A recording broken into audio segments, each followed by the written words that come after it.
People like Billy are very confident in the way that they say things, but that confidence isn't always backed up with the reality of the evidence. The sources you used were not primary, We're still talking and they over and over again. There's so much more we can talk about here. We're wasting a lot of time. confidence and competence are not the same thing. And I thought what was surprising to me about my interaction with Billy was that I was expecting some sort of rebuttal. Billy went to Mark's house with a handwritten cease and desist letter. People would never expect to go there. What happened after you guys were done with the podcast? Well, we did the podcast, and then it was very clear that Billy did not want the podcast to air. Why? Because a genius solves problems before they happen. And I'm going to drop the mic on that. Some weird people are going to become Christians next 2 years. And if you watch the interaction I had with them, it's on my YouTube channel. There was no rebuttal. So yeah, go on. We can do a follow I up. really appreciate it, Billy. Thanks so much for interacting. Mark is here. I didn't even know Mark was going to be here. Right? Mark is the Yeah. fellow that you did a podcast with Billy. Would you have done it if you knew what it was going to turn into? Would you have done it now, looking back?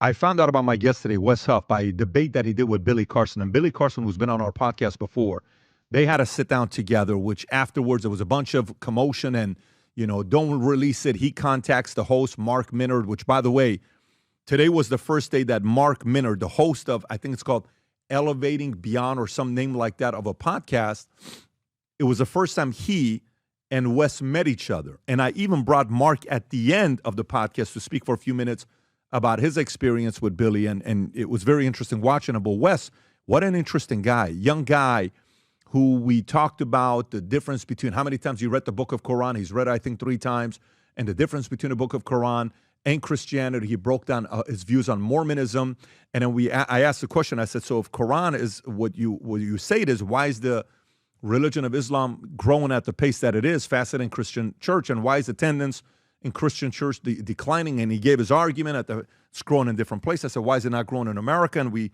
talked about a handful of different things that I wrote down here, which, why are people, it was very interesting conversation. We talked about Andrew Tate, his conversion to Islam, and Justin Trudeau, Canada, his discomfort on talking about politics, which we got into a little bit at the end with what's going on. I asked him a technical question. I said, hey, you yourself, a Christian man, his struggles as a young bandit, what did you deal with, right? We talked about biblical times when Jesus came, and what was the OnlyFans of that time? With the amount of sins that we have today, OnlyFans, porn, all this other stuff, are we at a point where he's making a return? It was just an incredible conversation with somebody who is very qualified to speak on this topic, and I really enjoyed it, and I think you will as well with Wes Huff. 30 seconds. Did you ever think you would make it? I feel I'm so close I could taste sweet victory. I know this life meant for me. Adam, what's your point? The future looks bright. Bet David. My handshake is better than anything I ever saw. It's right here. You are a one of one. My son's right about I don't think I've Look ever what I said this become. before. I'm the one. Okay, so we got a special guest in the house. This guy decides to sit down and do a podcast with Billy Carson, and 2 hours later, it's explosive. Everybody in the Christian community and the community that's had Billy Carson on, whether it's us, whether it's Rogan, whether it's Andrew Schultz, oh my God, who is this West guy? And he was just recently on Rogan, and I don't know if that's been released yet or not. I'm sure it's going to be fantastic. Yeah. So the timing is great. And then I reached out, I DM'd him. I said, listen, great work, good for you. I enjoyed the conversation, would love to have you on. And boom, now he's here with us. So it's great to have you on. Yeah, it's a pleasure. And so when you went in, and obviously today I want to kind of get to know your background a little bit because it's very interesting. You just told me your grandfather used to sell Bibles in Iran. Well, he worked for the Iranian Bible Society. Iranian Bible Society in 1979, you said? Yeah, 1979 to 1980. Okay, so that's post-revolution. Mm-hmm, yeah, immediately then before. You used to live in Pakistan, and you went to school in Pakistan. Well, I was born in Pakistan. And did you go to school there? Or? No, I was. We left during the Gulf War. Okay. My my parents were accused of the crime of proselytizing, giving a Bible to a Muslim. And then we came back from overseas to Toronto, where my parents lived. And then a year after that, went out, and for a very short stint of my childhood, we were in Jordan, in the Middle East. How long was that? Between is it like in the 90s for a few years. You're young, so how old were you at that time? Oh, I was quite young. We came back when I was like 6 or 7. Do you have any memories of? Yeah, definitely. Okay. And I went back after I graduated high school. I went back and worked more rurally. I worked with Bedouin, whereas when I was really young, we were in Amman, which was much more of the city. But when I went back after I graduated high school, I did some work with a Bedouin in an area just north of Aqaba. So tell me about your family lineage. Like, your father, is it everybody was my pastor, Dudley Rutherford, his father was a pastor. His uncles were all pastors. His brothers were all pastors. Like everybody was and Biola University or APU or Ozark or all this other stuff. The way you were breaking things down with Billy was very obvious. You've been, taught the right way. You went to the school, but tell me about the family lineage. Yeah. So my dad is a pastor. He was a missionary, was a pastor. He's retired now. Not a long lineage necessarily of pastors, but my middle name is Livingston. And my dad's name is Livingston, and that's the family name going back to a guy named David Livingston, who was a missionary, who was the first, I believe, European to go into Central Africa. So, and we're related to him. So since there was because I believe it was his niece married outside of the family, the firstborn male since then has been named Livingston. So my father, my grandfather, my great-grandfather. But it's my middle name, and it's my son's middle name as well. Very cool. Yeah. So there's a lineage going back into like the heritage of Christian ministry and missionaries, going back that far. And then, so. How did you go on a mission ever yourself or no? By myself? Yeah. Yeah. I've done some trips. When I was in Jordan, I was working, doing that kind of stuff. I've done some short-term mission trips to as an adult. Yeah. Okay. Just after I graduated high school, like between high school and going to university, I had a couple trips. Was in Rwanda, was in Mexico, and I was quite a bit younger. But yeah. Yeah, I watched the interview with you, and the podcast that the fellow who was on there, his name is Mark. I want to say his last name correctly, Menard, right? Yep. If I'm not mistaken. And his podcast is called Elevation Beyond. I think it's called Elevating Beyond. Elevating Beyond, right? With Mark Menard.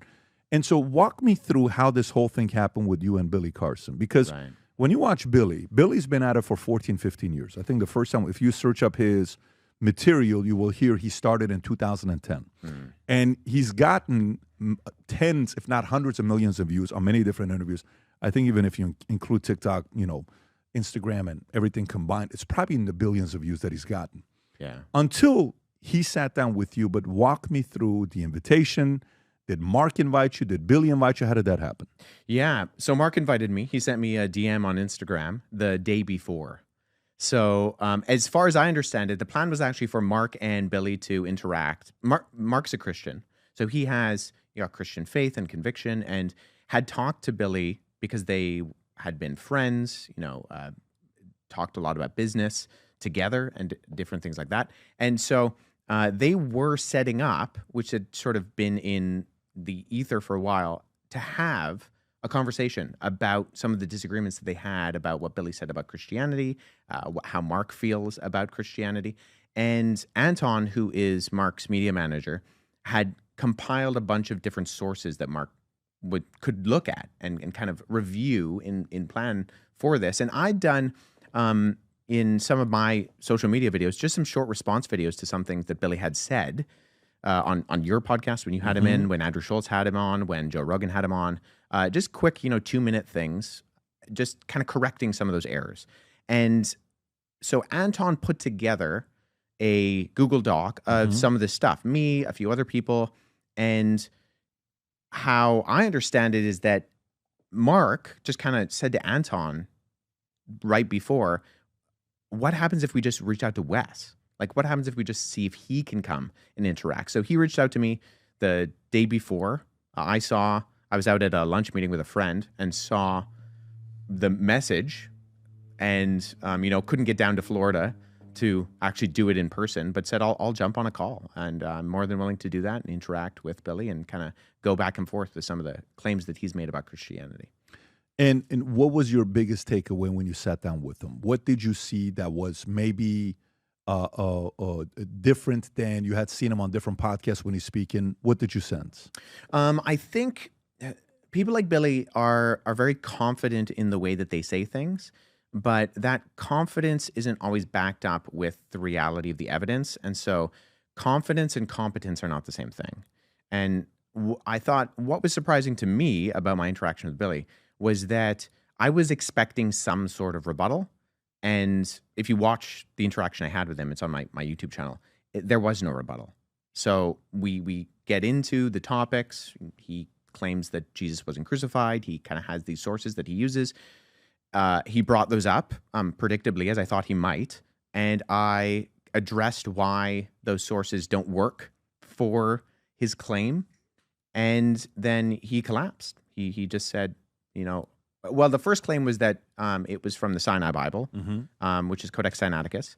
And I happened to have a facsimile, a photocopy of Codex Sinaiticus on my shelf. And so I simply pulled it off my shelf and said, well, do you mind telling me where you think it denies the crucifixion or that the crucifixion isn't there? Because this is a 4th century Greek Bible.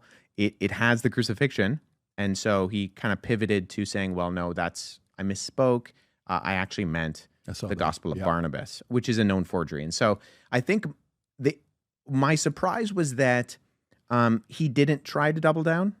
He just completely capitulated and then tried to move the topics onward. So you're asking him questions because I'm watching the back and forth. You're not being aggressive and disrespectful. You kept posing questions. So may I ask where you got this source from? If you don't mind me asking, can you break this thing down for me? And he's giving his rebuttal. And what do you know about this, and that? And he would pause, and then you would go and say, well, actually, I wrote a thesis on this. And the approach that you're going back and forth with him. What happened after you guys were done with the podcast? Well, we did the podcast, and then it was very clear that Billy did not want the podcast to air. So he got in contact with Mark, and he said, this thing can't go out. And he had a couple of different reasons, which he verbalized. But the reasons did kind of shift. There was some talk of a debate. Well, at first he said, I didn't really understand that this was going to be as of a debate as it turned out to be. And I typically ask a fee. So he says he, asked $50,000 for a debate. That was never put forth. And so it was unfair because this is his kind of standard practice, is that it costs $50,000 to debate Billy Carson. And then he brought forward that there was some sort of interaction, formal debate that was being set up with another Christian that this was interfering with. Now, I doubt that was the case. I've been part of events where debates have taken place, and why this conversation would have truly impinged on a later debate is unclear to me. But that was what he said, and so at this point, Mark and Billy are friends. They've known each other for years. They live in the same neighborhood, and so for the good faith of their friendship, Mark decides to do Billy a solid and holds on to the footage. But Mark contacted me only a couple days later and said, here's the situation, Wes. It's not going to go out. Billy doesn't want me to put it out. And I think Mark was a little bit uncomfortable with the fact that Billy didn't want it put out. And so I simply said, that's fine. It's your podcast. But I'm going to make a video and simply say that this event happened. And so that's what I did. And as things transpired, it was clear that not everything was adding up on Billy's side, but then also a lot of people were accusing me of actually making up the interaction. Got it. And so as that kind of took place... What percentage? Your own audience? No, just people online. Okay. Yeah. So go ahead. You're saying, here's what happened. Some people are saying, I don't know, you're just making things up. That would have never happened. Billy's strong. He would never be able to, you would never be able to hang with somebody like Billy. And right. Yeah. And then I just kind of say to Mark as we're talking back and forth, because we're communicating throughout, the course of the aftermath of this. And I said, hey, people are accusing me of lying, of making this up. And Mark was quite uncomfortable with that. Mark was quite uncomfortable with the fact that people are accusing me of dishonesty. And so then he made a video where he said that it did happen. And in that video, he included a number of clips of the actual interaction. But not the whole podcast. No, he held on to the podcast for over a month. Oh, so let me get this straight. So this thing, when was the actual interview? October 18th. On my birthday, October 18th. And he released it when? Because on your channel it says December 9th. Yes. And I don't see it on his channel anymore. No. So what transpired was that Mark released it in November. And he released it, and it was up for less than 24 hours. In fact, I don't even think it was up for more than 6 hours. Okay. Because Billy showed up to Mark's house with a cease and desist letter at 2:30 in the morning. Okay, so is this the part where there's a video of it with the Ring camera? Yeah.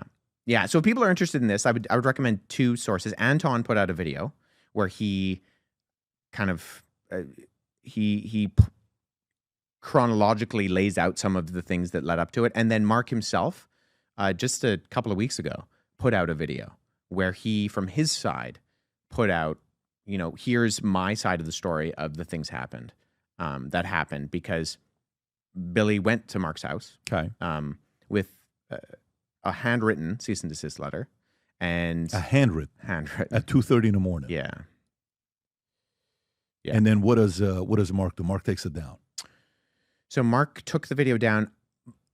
It was less, I think, in regards to Billy, more that this was just turning into something that was because of the complexity of Mark's situation. He lives in the same neighborhood. Billy's wife is friends with Mark's wife. Their boys play basketball together. Like, this is messy. This is messy for Mark on a different level than it's messy for me. For sure. Mm-hmm. Yeah, that's tough because you're going to practice. I can't believe you did this. Kids are not having conflicts. Yeah. Yeah, especially if that doesn't help. So during this time when it's up 6 hours, I'm assuming you get the file and you say, I'm going to put it on my channel. Well, so I had the file. One of the things that I did do when Mark said, hey, I'm just going to hold on to this. Billy's asked me to, and so I'm going to do this for the moment, is I said, two things. I'm going to put out a video. I'm going to say that this happened, and I would like you to send me a copy of it. So Mark actually did send me a copy of it, which I said I will not put out without your permission. Now, certain things transpired where, it kind of came to light that Mark, because of the complexities of his situation, wasn't going to repost the video, but I decided to repost the video on my end on early December. And you guys spoke, and he said, I'm going to go live with it. I said I'm going to go live with it. Okay. Yeah. And what was his reaction when he said that? He was fine with it. Mark has been pretty behind the scenes. Okay. I think on purpose and for good reasons. He's gotten a lot of flack because of some of the way that the conversation transpired with Billy. But if you ask Mark, he will say, and I think he says in his video, he was so surprised during the interaction. He's in the room with Billy, and he's very surprised that Billy, who is Mr. Confidence, Mr. Ancient Evidence, is completely collapsing. So for Billy, who usually always has the monologue, to say, well, okay, well, that's fair. Let's move on to the next topic. I think Mark was, not to speak for him, but I think he was genuinely a little bit confused. And so felt like he, to a certain degree, needed to come to Billy's aid in the course of this conversation, because he just felt the kind of secondhand embarrassment that was going on in the room because Billy was really not acting in the way that Billy usually does. Now, let me ask you, in 14 years since he's been creating content, or he's been out there, Billy, and, he's been sharing his stories that he has, why do you think this hasn't happened for 14 years? I mean, I think you can strategically put yourself in positions where you're not going to be put on the defense. The thing is with the internet, and I'm sure you know this as well as anybody, Patrick, that people love sensationalism. And we live in a world where we know a little about a lot, but we don't know a lot about a little. And so we live in this Wikipedia world, right? You can just hop online. You don't really need to know information. You can kind of, you can shed that out to someone else, right? You can, and someone else being basically the supercomputer in your pocket. And people love sensationalism. People like to hear the crazy story, the conspiracy theory. For, sometimes I think genuine reasons. Some conspiracy theories are true sometimes. But I think when you have people who are saying pretty outrageous things, people like to be entertained, and people like the more sensationalistic theory than the mundane one. So, I mean, in one sense, it is sensationalistic that you have this first century itinerant Jewish preacher in the backwaters of Roman-occupied Judea who predicts his own death and resurrection and then pulls it off. But I think people are so used to the biblical narrative about the historical Jesus that they want something else. It's the same reason the Da Vinci Code got so popular, even though there really wasn't anything historical behind the Da Vinci Code. But people like these kind of under-the-table conversations that are sensationalistic and make you feel like you know something special now. And so I think exposing somebody, oh my God, Christianity's finally being exposed, that there was another guy in the past, that Jesus replicated his story because there was this person that in India and exact same story that did this. So finally Christians are being exposed. Is that kind of what you're referring to? Or I mean, every Christmas and Easter, it seems that there's some news article about, this lost or missing gospel that has this story about Jesus. Well, I remember Da Vinci Code was massive. And even the movie with, who was Tom Hanks in Da Vinci Code? Yeah, there was a 1 and a 2, if I'm not mistaken, right? There was a couple of them. Yeah. And for a person that's not in that world, you can really get caught up in it. Now, have you had a follow-up with Billy? Like, did you guys speak? Has he reached out to you directly?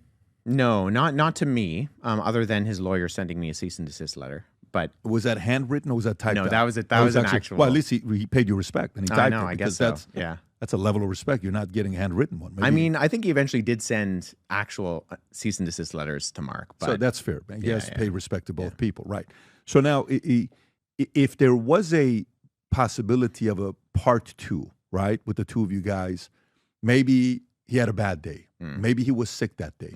Maybe he had a lot on his mind. Maybe he had challenges with family, siblings, kids, other things that's going on. Sometimes people have a bad day. Yeah. Would you be open to the idea of another one, the two of you guys together, long form, and maybe he brings somebody with him?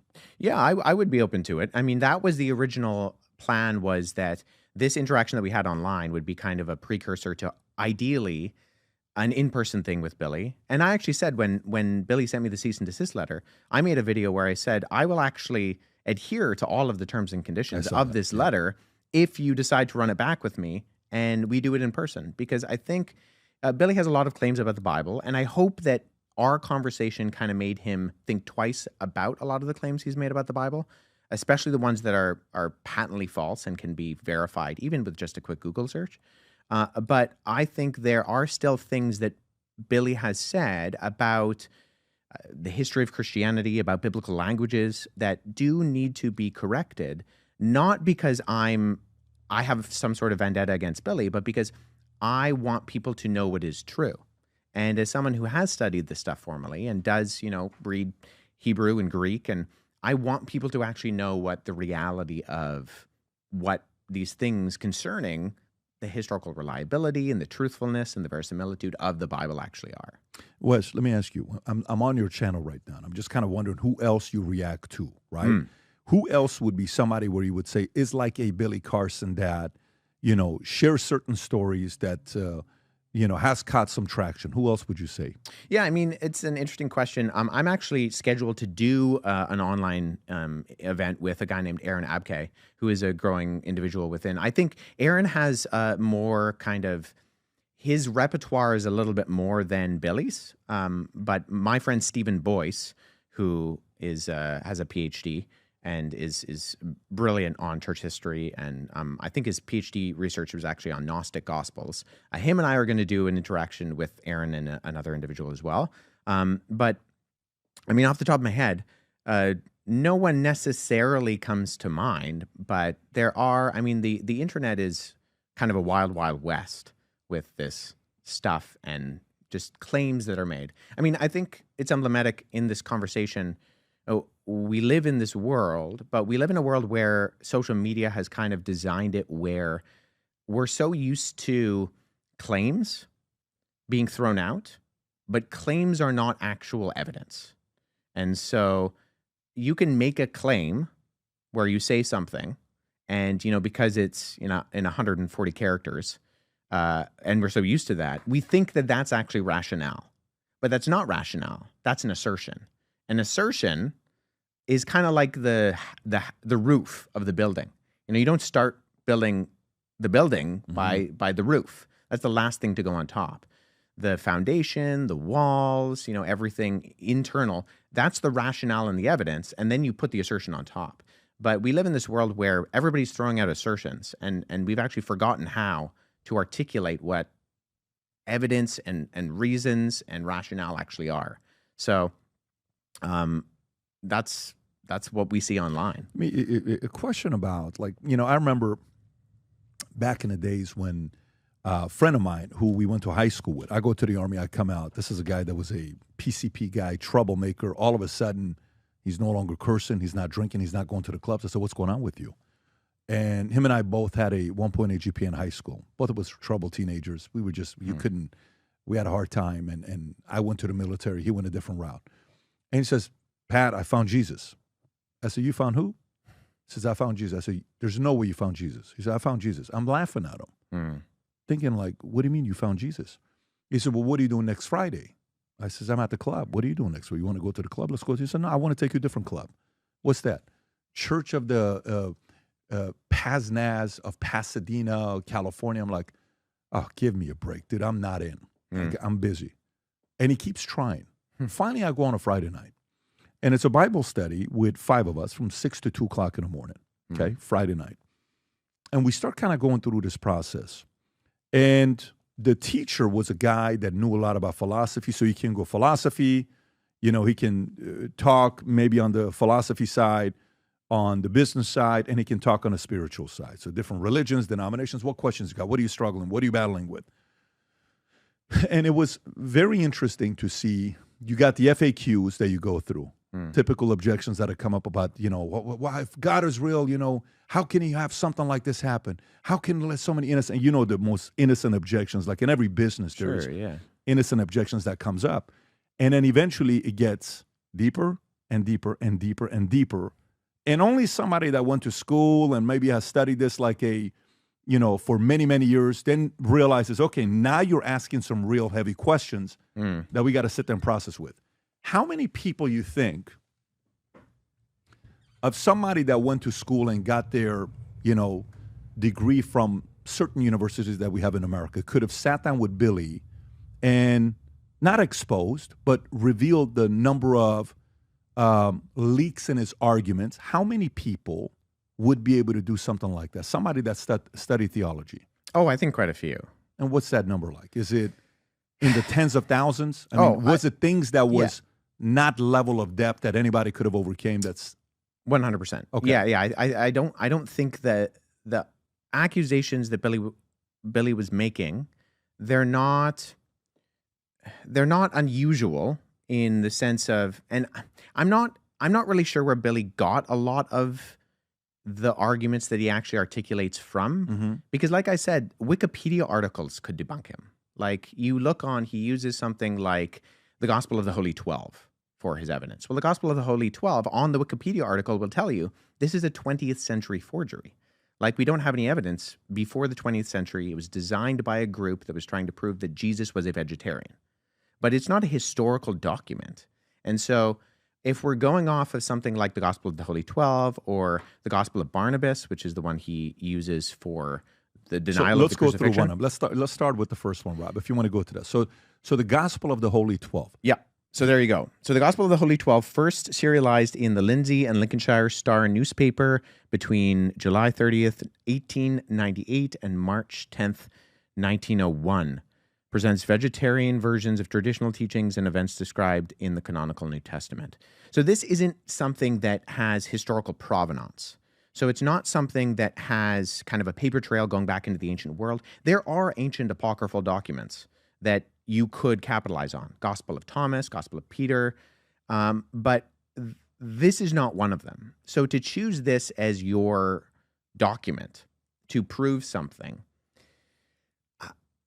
I'm just not entirely sure why you would go about that particular route. Or the other one is the Gospel of Barnabas, which is the one that Billy brought up with me, which is a clear Middle Age forgery. It's not, and that's not a contested fact. It paraphrases Dante's Inferno. It has glaring historical inaccuracies. It has geographical mistakes. It says that Jesus is the Messiah, but he's not the Christ, indicating that the author had no idea what those two words meant and that they were the same words in different languages. So do you actually try to go, when you hear him say these things, let me see where he got these things from? Is that where you go? Are you going and saying, I don't know how he came up to the conclusion of this. Is it this book? Is it this fiction book? Did you go that route yourself, or how do you try to break down his arguments? Yeah, I think it's a both-and situation. I think Billy's unusual in that he has brought forward arguments that I've never seen before. So usually you get kind of the typical arguments that are repeated, and sometimes it's repeated ad nauseum. Accusations of the Council of Nicaea in 325, inventing the books of the Bible as the canon of Scripture. That's the sort of Da Vinci Code-esque argument. And you can trace where the paper trail of that goes to, because you can see that Dan Brown in the Da Vinci Code got it from a previous book called Holy Blood and Holy Grail, and Holy Blood and Holy Grail appears to have got it from Voltaire, who used a document called the Synodicon Vetus. So there's actual links to where, okay, this is a false statement, but where's the false statement coming from? Right. And you can see the dots and connect them. With something like using the Gospel of the Holy 12, or the accusation that Billy uses for the Sinai Bible, Codex Sinaiticus, denying the crucifixion, I think I can come up with a theory as to how he developed that, which is based on a misunderstanding of a textual variant at the end of the Gospel of Mark that is in Codex Vaticanus. Or sorry, not Codex Vaticanus, Codex Sinaiticus. But to then repeat this constantly and say that the crucifixion isn't in the Codex Sinaiticus entirely, I'm not sure why he would go about that or where kind of the reasoning came from. As far as I can tell, a lot of these are original to Billy, and they sound sensationalistic, and a lot of people don't have the repertoire or the background to know what something like Codex Sinaiticus is. And so when he's throwing that out to you, or he's throwing that out to Andrew Schultz, or he's throwing that out to Joe Rogan, it's not in your categories of information that you just kind of have off the top of your head. So you just kind of take it at face value, right?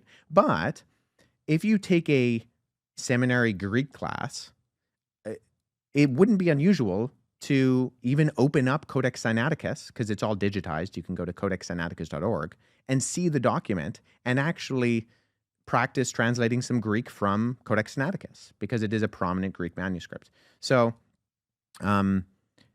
it's a combination of a few things where you have certain arguments that are repeated, often enough and loud enough online that they kind of, people in their minds, it becomes true.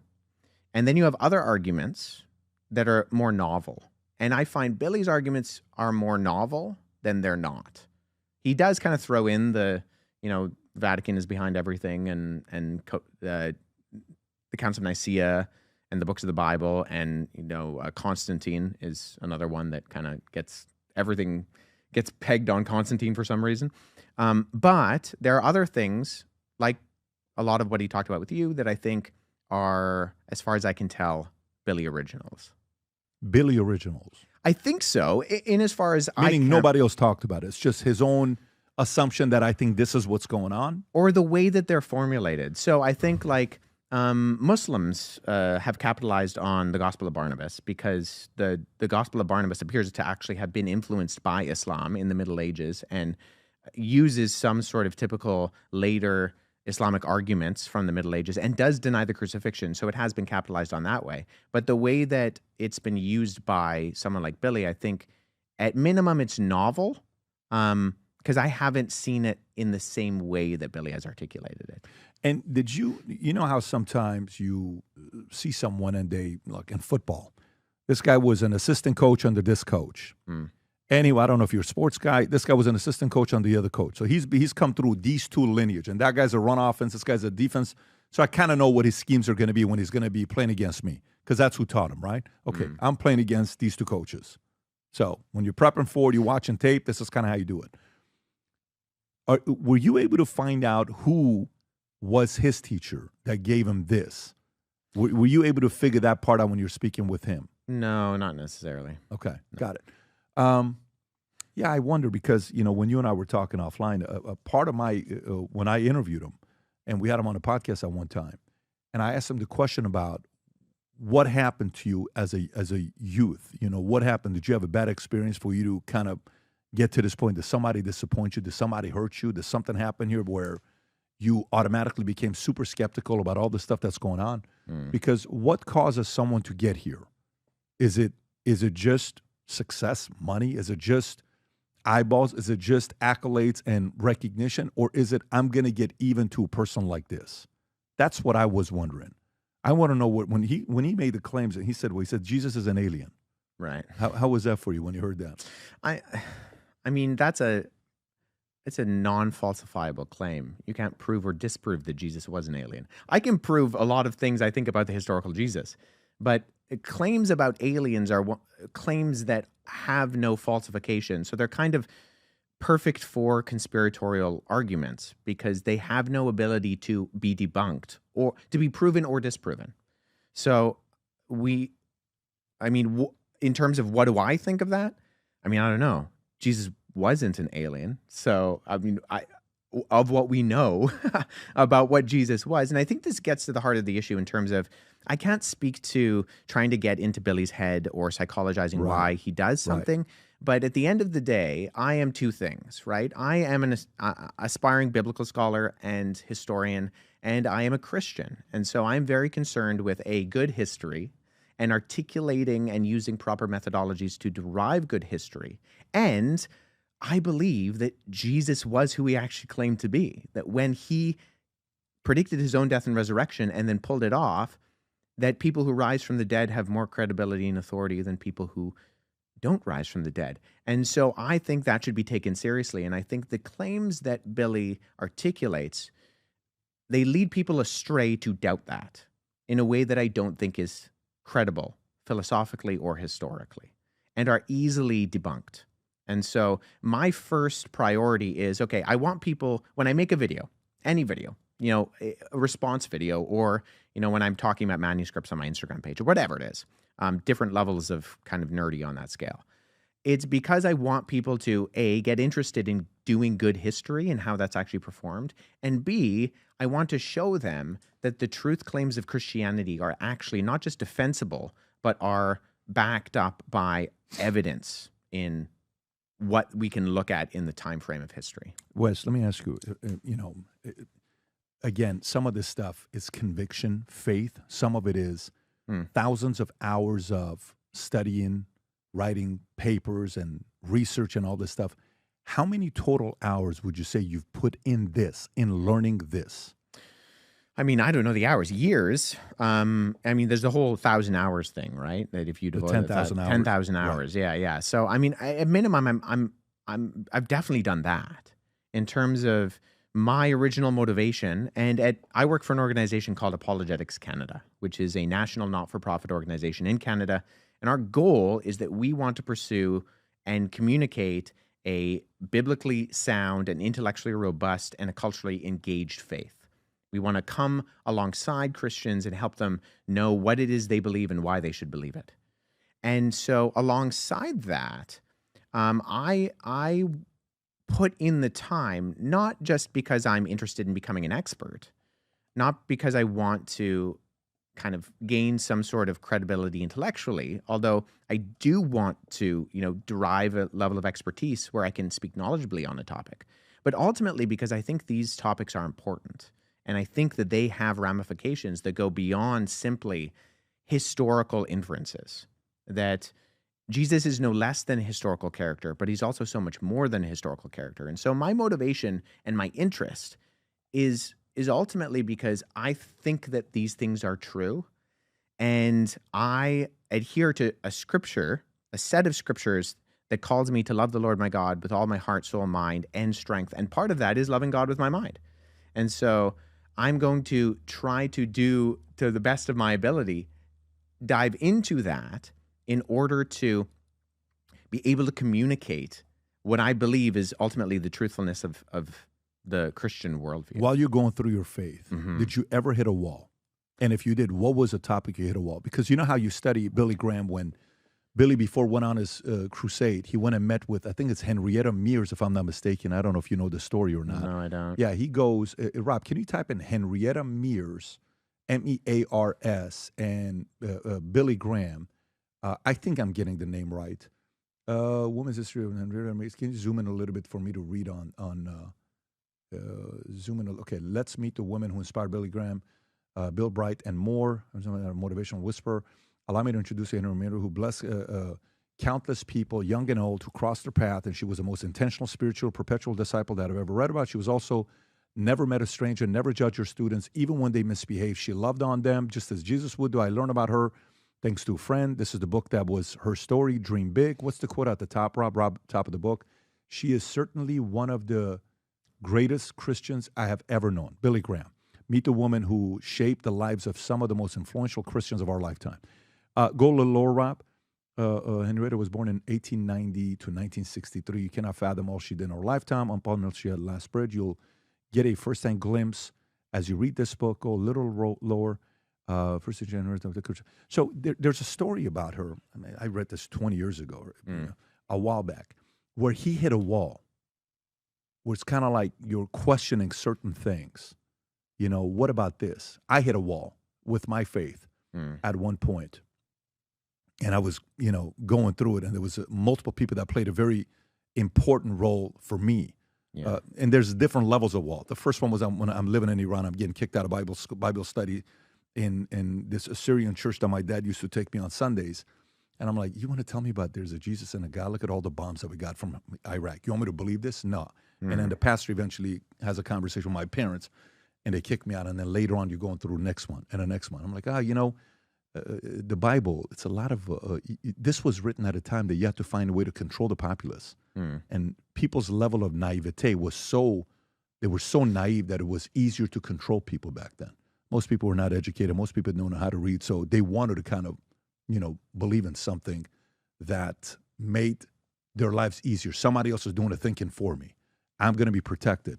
But for you, did you ever have a moment where you hit a wall where you had to go to somebody to help you out with your faith?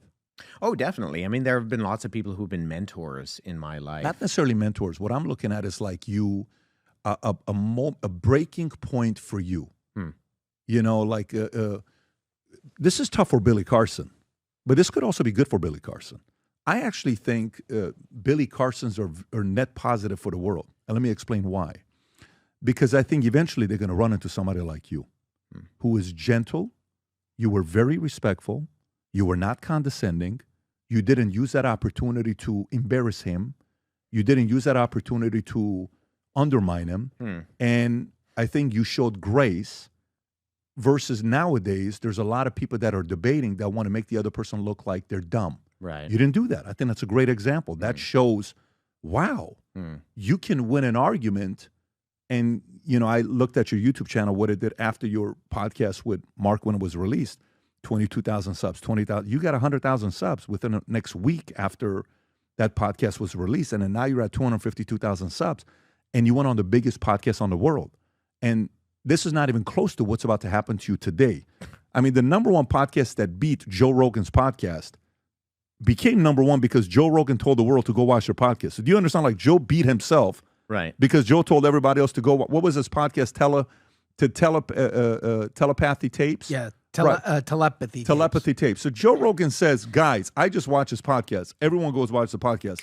It's beating Joe Rogan. Oh my God, Joe Rogan's losing to this podcast. No, he's not. He promoted that podcast, right? But, these moments of a fighter, George Foreman loses, steps away for 3 years, comes back stronger. Michael Jordan takes a hit, comes back. Billy Graham had to step away. Breaking point, comes back. Baptizes 210 million people. Then he's on Johnny Carson, baptizing other people. Woody Allen, all these other things that's happening.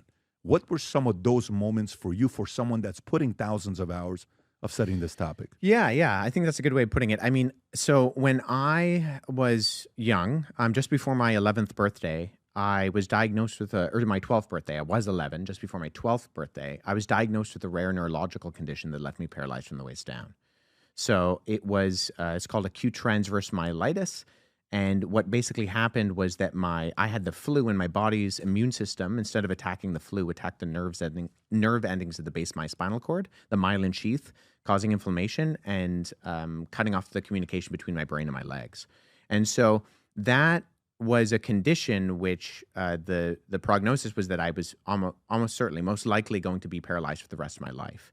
And I experienced what I believe is a supernatural healing, in that 1 month from the day, January 8th, when I woke up and I couldn't feel my legs. I woke up on February 8th, woke up, got out of bed, walked over to my wheelchair and sat down.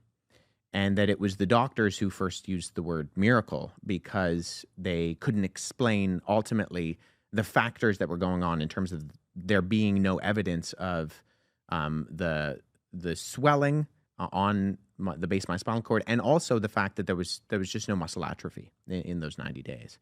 And so that marked a powerful supernatural experience in my life, in that something happened that was unexplainable from a natural, materialistic sense of kind of looking at the world.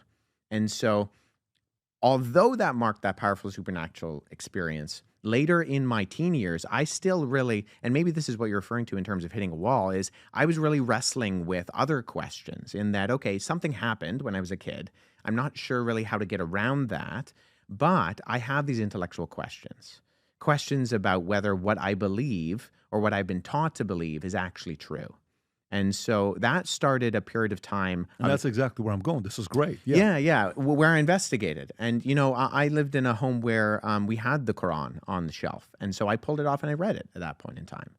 Now, I've read it multiple times since then, but the first time reading it through and thinking, okay, could this actually answer the ultimate How old were you questions the that I first had? time you read it? I was 16. And at that time, how many times had you read the Bible? Oh, at that point, I probably read the Bible about 2 or 3 times. Okay. So I read the Quran cover to cover. I've read it multiple times since, but I also read the Bhagavad Gita. I think it was at the time it was a shorter version. It wasn't the entire Bhagavad Gita. And I read the Book of Mormon, and digging into some of these pieces of worldview literature to try to figure out, okay, I know what my parents raised me to believe, but is believing it because they raised me to it the best reason to believe it? It's not a bad reason. I don't think it is.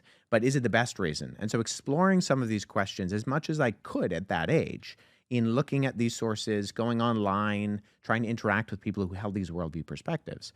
And that was really the process that I think God used that set the foundation for what I do now in terms of actually wrestling with, because I think there are good objections to the Christian worldview. I don't think they're true, but that doesn't mean that there aren't good ones. And so I think we have a duty, if we are pursuing the truth, and ultimately I think that Jesus is the truth with a capital T, that we have a duty to pursue what is true, even above, say, an allegiance to Jesus. Now, I don't think that that is in competition to each other, because I think that Jesus is the truth, but we should ultimately be asking the question, what if this could be false? And looking at the objections from the other side and saying, well, are there any actual reasonable objections that invalidate what I believe to the point that I need to rethink this? When this happened at 11 years old to 12 years old, January 8 to February 8, when you got up and walked up to your wheelchair, were you still an old soul prior to that? Were you always a pretty old soul? Like a 10-year-old, 11-year-old walking around like you're 25, 30 years old? Were you that person? Oh, I don't think so. I was a bit of a slacker. Okay, so you were a bit of a slacker. So, but were you still interested? Were you personally reading? Were you personally curious in the Bible? And were your parents like, you got to read every morning, you got to wake up reading the Bible, we got to start off with prayer, and the days with prayer every day, read this book? Was it something in the family tradition that you're reading no matter what every day? No, not necessarily. Not regimental like that. Like it wasn't. Meaning at 12 years old, had you already finished the Bible once? I think Yeah, most likely. Most I people probably have had. not finished it first, Yeah, I mean, we would read every evening. We would read the Bible together as a family. We Okay. would pray for the people in our church. So there were kind of those disciplines that were put in place, but I don't think that they were like militaristic in the sense that I had to read my devotions. My parents were checking up on me on how much I was actually getting through or anything like that. I think that it was much more of an organic kind of just attitude. There's 3 siblings of yours. Have they all read the Bible pre-12 years old? I don't know.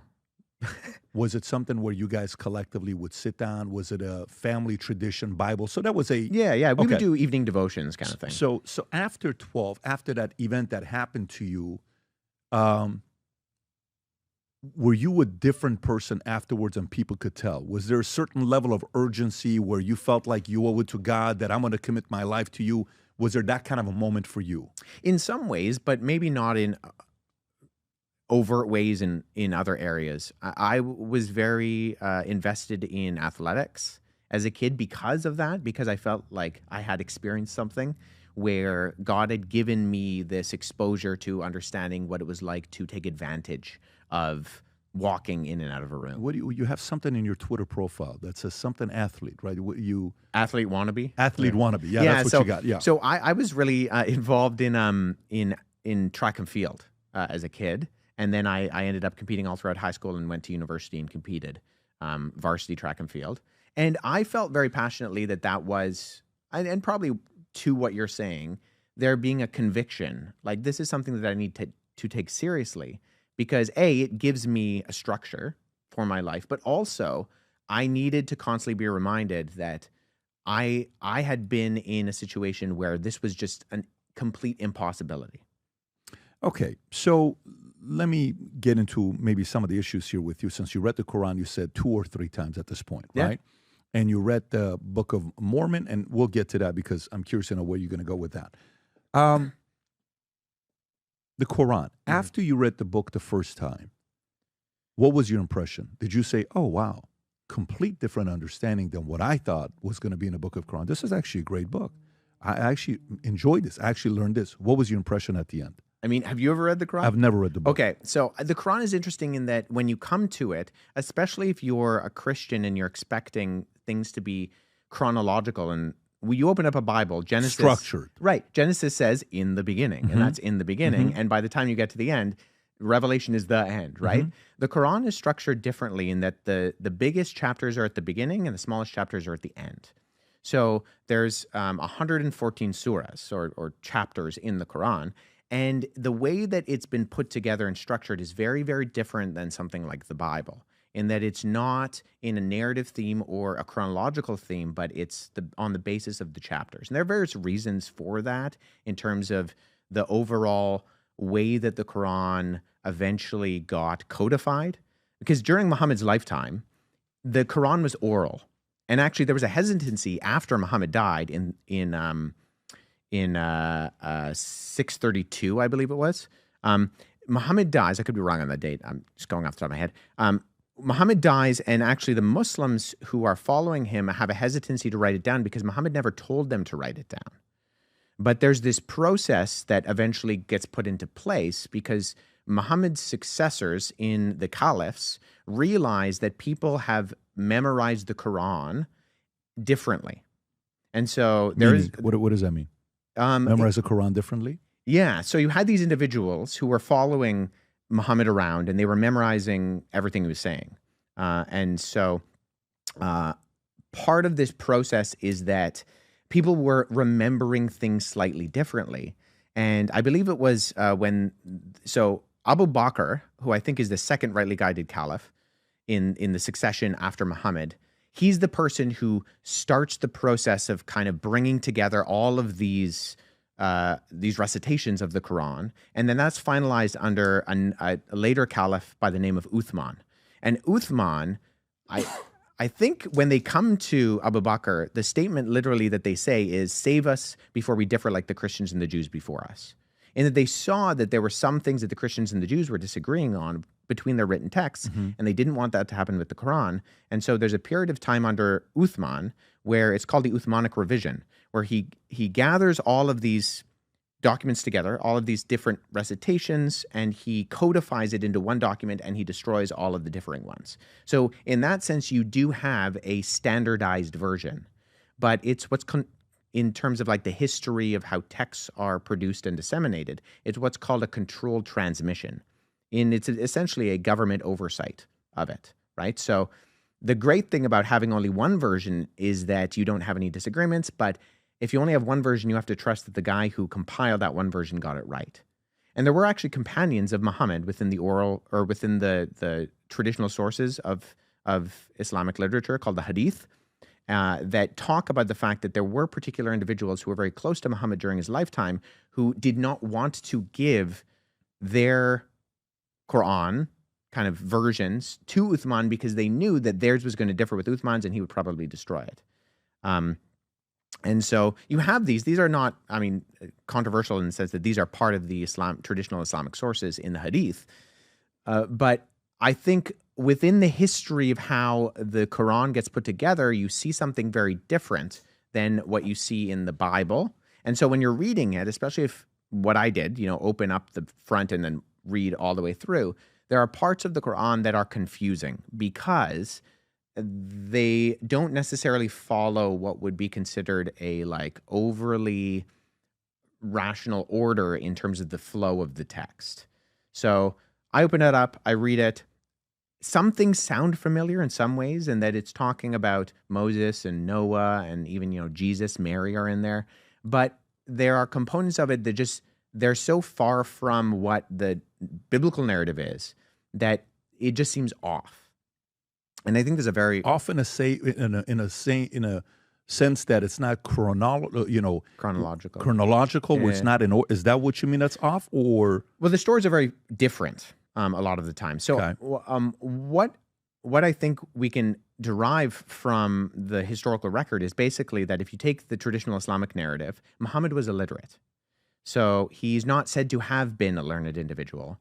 And so he is, if we take the traditional narrative once again, he's a caravaner in 7th century Arabia.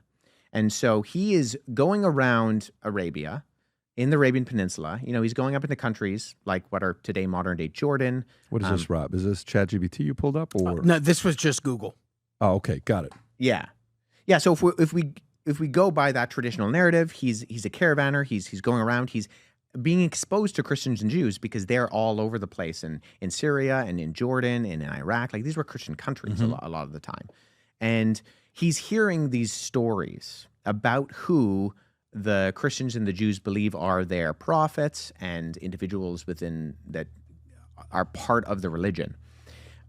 But he's not able to discern between the difference between an actual historical source like, say, the four Gospels, Matthew, Mark, Luke, and John, and, say, apocryphal Christian tales that are floating around the Arabian Peninsula. Mm-hmm. And so because there is this inability to actually discern between those sources, some of those things get incorporated into the Quran. So, and we can trace this. A friend of mine, Andy Bannister, did his PhD dissertation, and then he published a book on this. It's called The Oral Formulaic Construction of the Quran, where we can actually tie certain stories in the Quran to apocryphal sources that were floating around in the subsequent centuries after Jesus. So there's a document called the Infancy Gospel of Thomas, not to be confused with the Gospel of Thomas, which is very different. But the Arab Infancy Gospel of Thomas has a story where Jesus, the childhood Jesus, is making clay birds beside a riverbank. And the Jewish officials get mad at him because he's doing this on the Sabbath. He's breaking the Sabbath. They go off to get his parents to get him into trouble. And Jesus breathes on the birds. They turn into real birds and they fly away. So this is an apocryphal story. It comes centuries after the actual historical Jesus. It has no historical ties to the historical Jesus, but it's a popular story that's being incorporated into this infancy narrative. In the Quran. So the Quran adopts it. So we can trace it to the Infancy Gospel of Thomas and then the later Arab Infancy Gospel of Thomas. The Quran borrows it and incorporates it, but we know that it's not an actual historical story of Jesus. So when I say that there were stories that they're familiar. So what's your point with that? that there are stories that are familiar in that you're seeing the name Jesus, you're seeing the name John the Baptist, you're seeing the name Mary.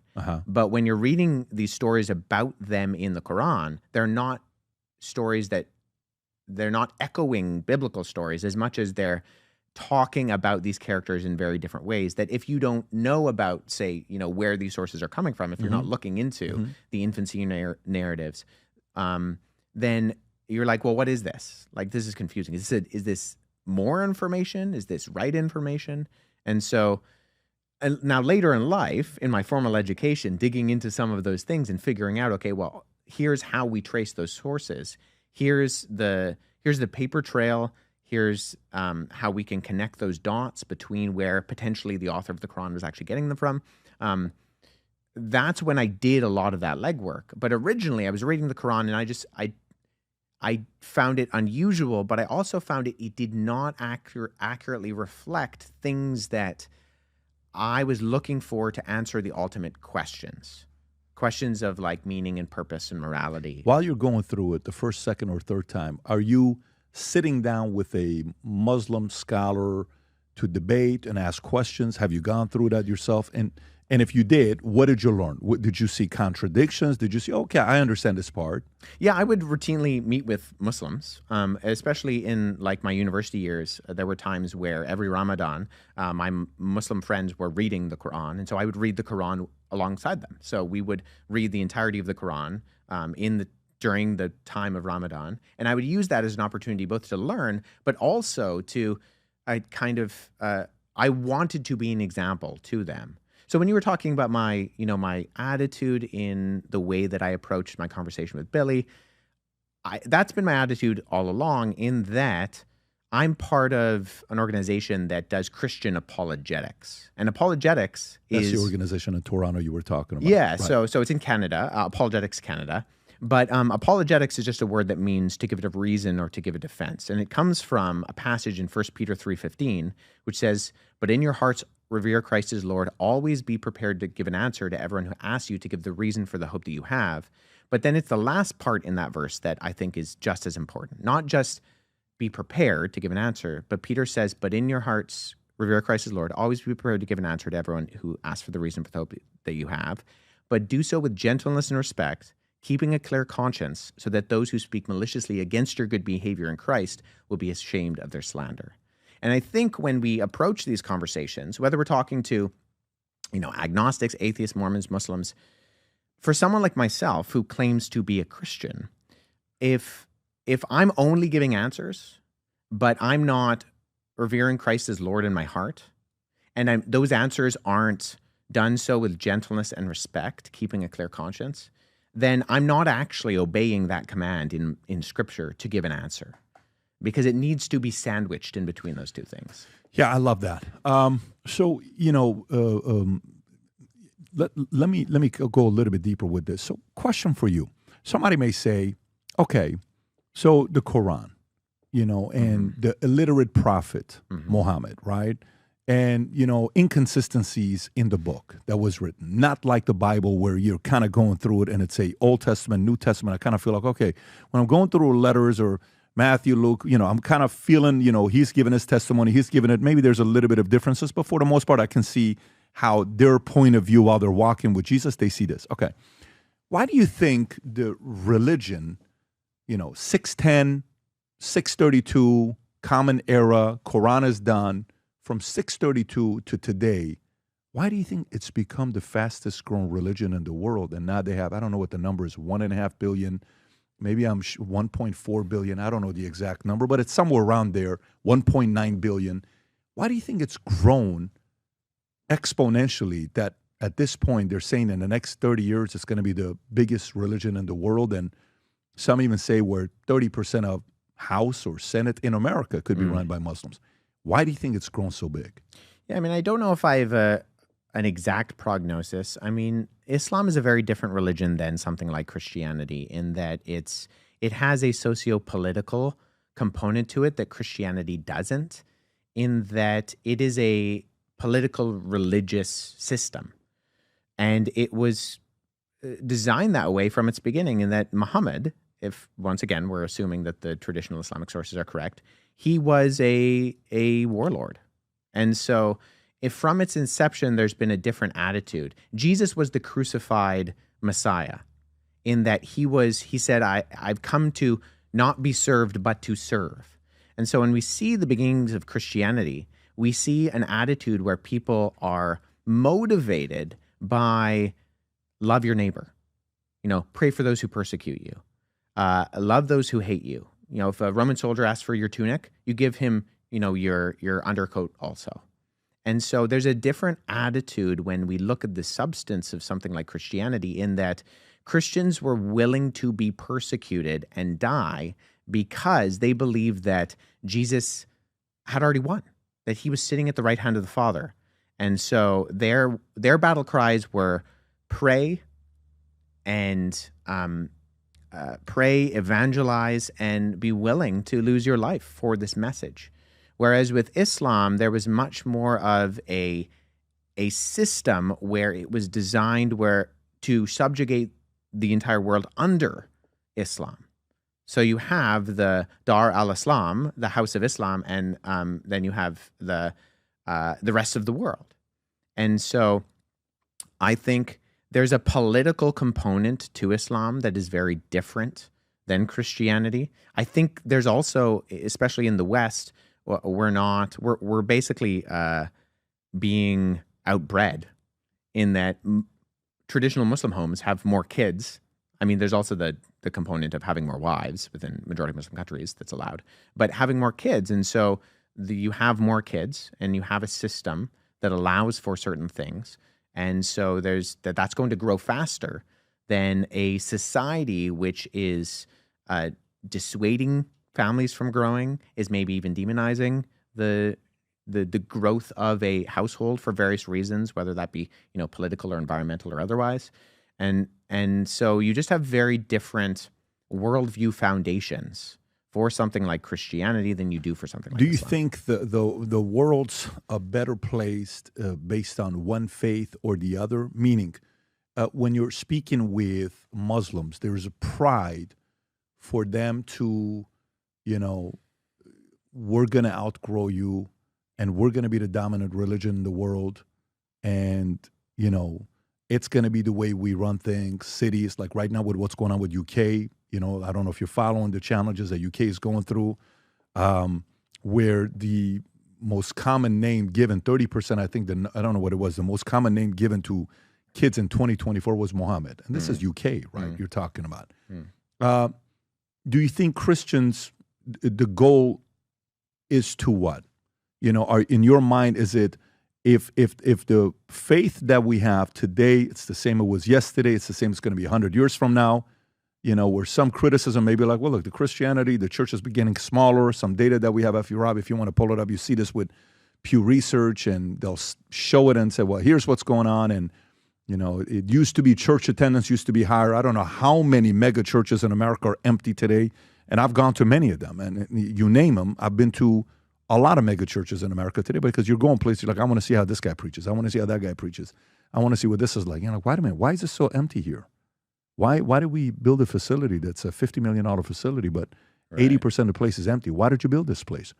Why do you think on one side, one religion is growing and the other one isn't? Like, this is a number right here, if you look at it, right? From 1940, church memberships amongst U.S. adults, 73, 76, 73. So we're around 70% for about 45 years. Then it drops, still at 70% in 2000. But in the last 20 years, 70, 64, 61, 57, 55, 50, 47.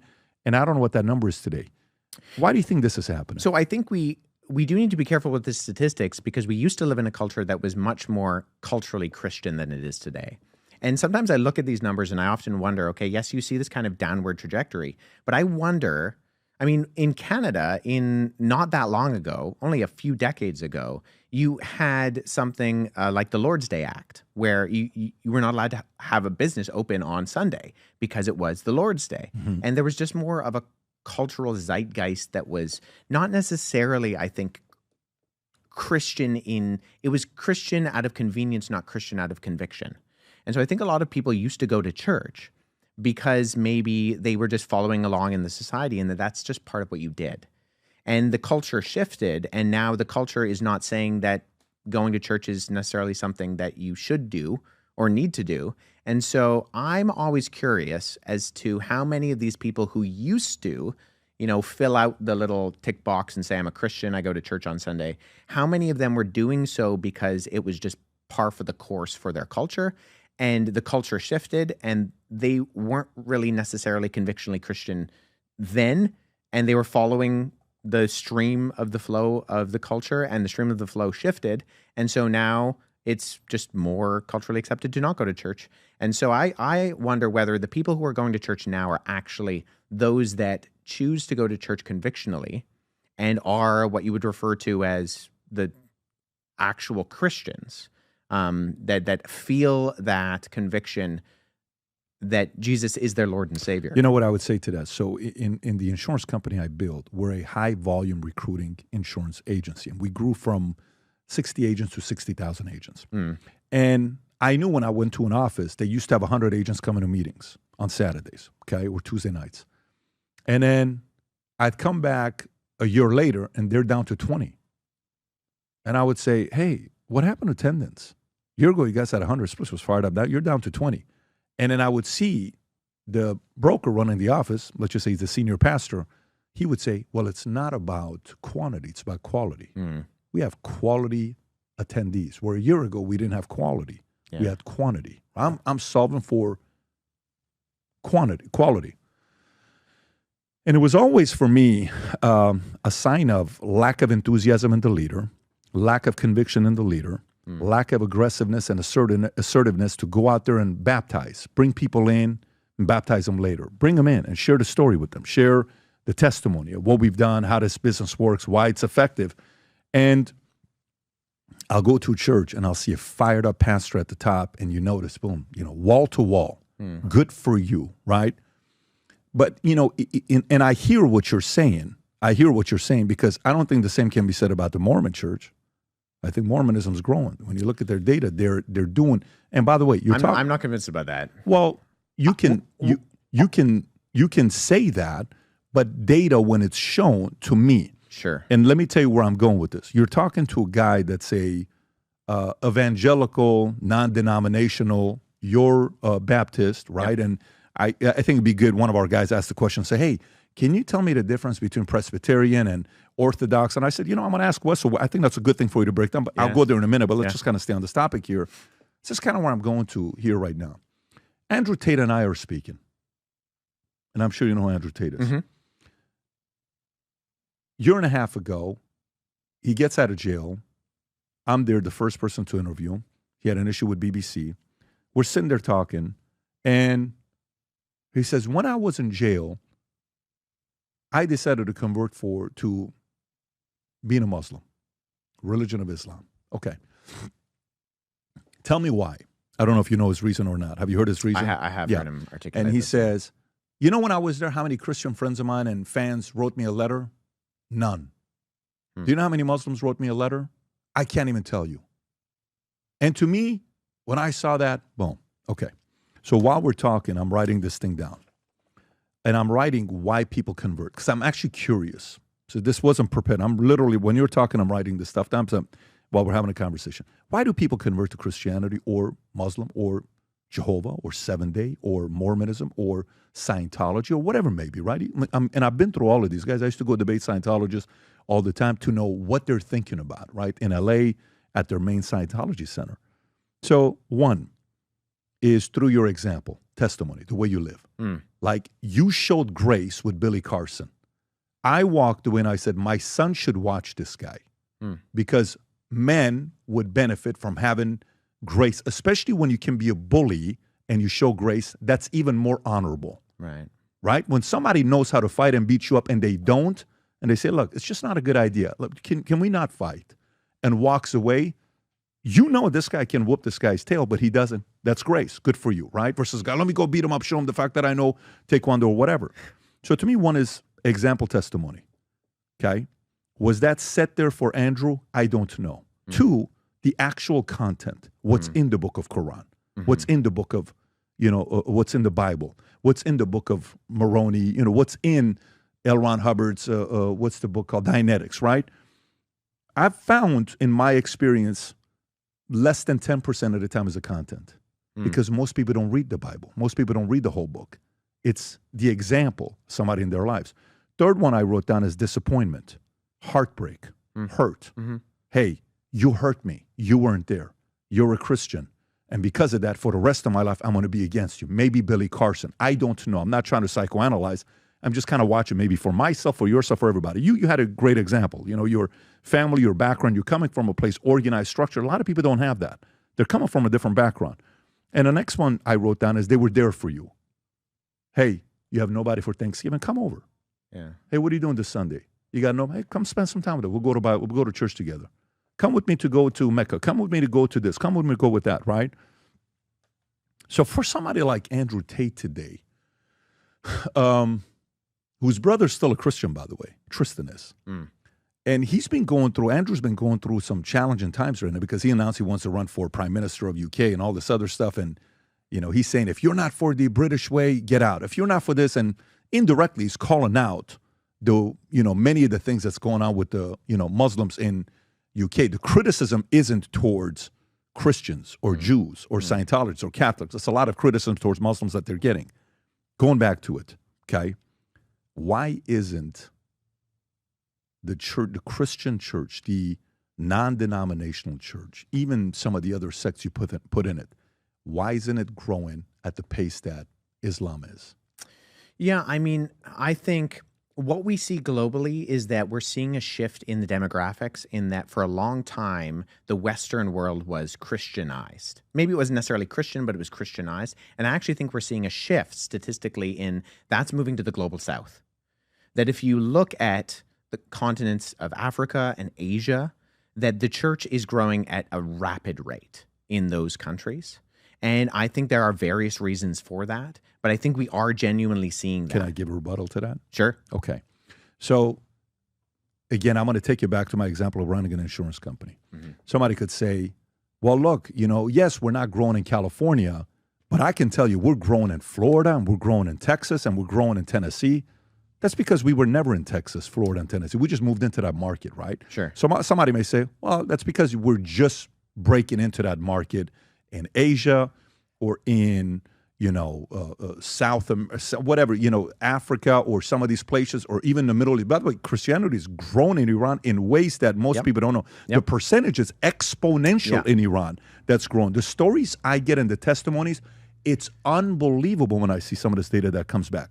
Yeah. And I'm glad you're saying that because my main focus is really the West. Yeah. Because West is the one that's got a black eye. UK is West. Sure. Us, West. Sure. Canada, West. Yeah. Why do you think the West has taken a hit when it comes down to attendance, the church? Why do you think? Yeah. I'm going to back up. I'm going to answer that question, but I'm going to back up and say that to the kind of rebuttal of, well, we're introducing Christianity into those places. I would actually say that Christianity was there long before it was ever in the West. In that North Africa was where a lot of the major church historians come from. Apart from the Apostle Paul, you have individuals like Athanasius of Alexandria. These are people who are Augustine. St. Augustine was a North African. Like some of the most prominent individuals within early church history were from the Middle East, were from Africa, and Christianity was in Asia and Africa long before it was anywhere remotely close to places like North America. And so I think what we're seeing actually is not an introduction, but the revival of a lot of those countries. So I think that's a fair, and I think it could be both, right? Because some places it is a revival. Hey, let's revive, right? Let's get the attendance going again. Let's get excitement there again. But some of it is also because it was a smaller percentage of it there, right? Sure. In Iran, if you look at what percentage is Muslim, you will see a 98% number all over the place, right? If you go in Asia, you will see some high numbers as well. So I can see that part. Like if you're going to go into Indonesia, I think Indonesia is 99%, if I'm not mistaken. It's some big number. Yeah, we're the biggest Muslim country in the world. Right, exactly. That's what I'm saying. It's the biggest Muslim country in the world. But the West. Yes. The West. You have no idea how excited I get when I see people like you. I can't tell you how much it excites me when I see guys like you. When I saw that, I'm like, you know what? I think you were good for Billy. Because Billy can't hate you, walk away from you. Billy has to walk away and like you we need that. We need those. I have a theory. I'm trying to see from you that this is your world. What theories do you have? Yeah. Because you're doing your part. It's not like you're not doing it. This isn't criticism towards you. Yeah. You understand what I'm saying? You're doing your part. You're going out there. You're sharing your testimony. You're doing it in a graceful way. You're setting the right example. You're growing your family. You have 3 kids. You're trying to, set the example. But again, responsibility of everybody else. One side, 1.9 billion, growing faster than us. The other side, flatline with churches declining. Yeah. I think there have been a number of things that have happened in the West. In the last few decades, I think we want to hold on to the fruit of our Judeo-Christian values, but we want to ignore the roots that actually grew that fruit. And so I think you can look at individuals like there's a historian named Tom Holland. He's not the Spider-Man actor. That guy is also named Tom Holland. Yeah. Not this Tom Holland. He wrote a book called Dominion. He's out in the UK. Now, he's an agnostic, but he this giant brick of a book, Dominion, and talks about the fact that a lot of the things that we assume within our society that we consider good, even things like just the idea that humans have intrinsic worth by nature of being human, that is fundamentally a Christian value because it comes from the biblical testimony of humans being created in the image of God. Now, a friend of mine, Glenn Scrivener out in the UK, he runs an organization called Speak Life, wrote an excellent book that you, Patrick, need to make sure that you get your hands on called The Air We Breathe. And in The Air We Breathe, he takes a lot of the stuff that Tom Holland kind of encapsulates and he synthesizes it into a more bite-size kind of portion. And in The Air We Breathe, he goes through these qualities that we look at in the West in particular. Things like so the subheading is how we all came to believe in freedom, kindness, progress, and equality. Mm-hmm. And that he traces those roots directly back to Christianity. And I think one thing that's happened in the West in particular is we want to hold on to these values that are inherent to building the West, that are fundamentally Christian values, but we want to then also strip God from them. And what we're seeing, I think, in a lot of the confusion in the West is that doesn't work. In that the ability what doesn't work in the West? To stripping the actual foundations of where those things came from. So you can say, okay, humans have value, and we should take care of people who are weaker than.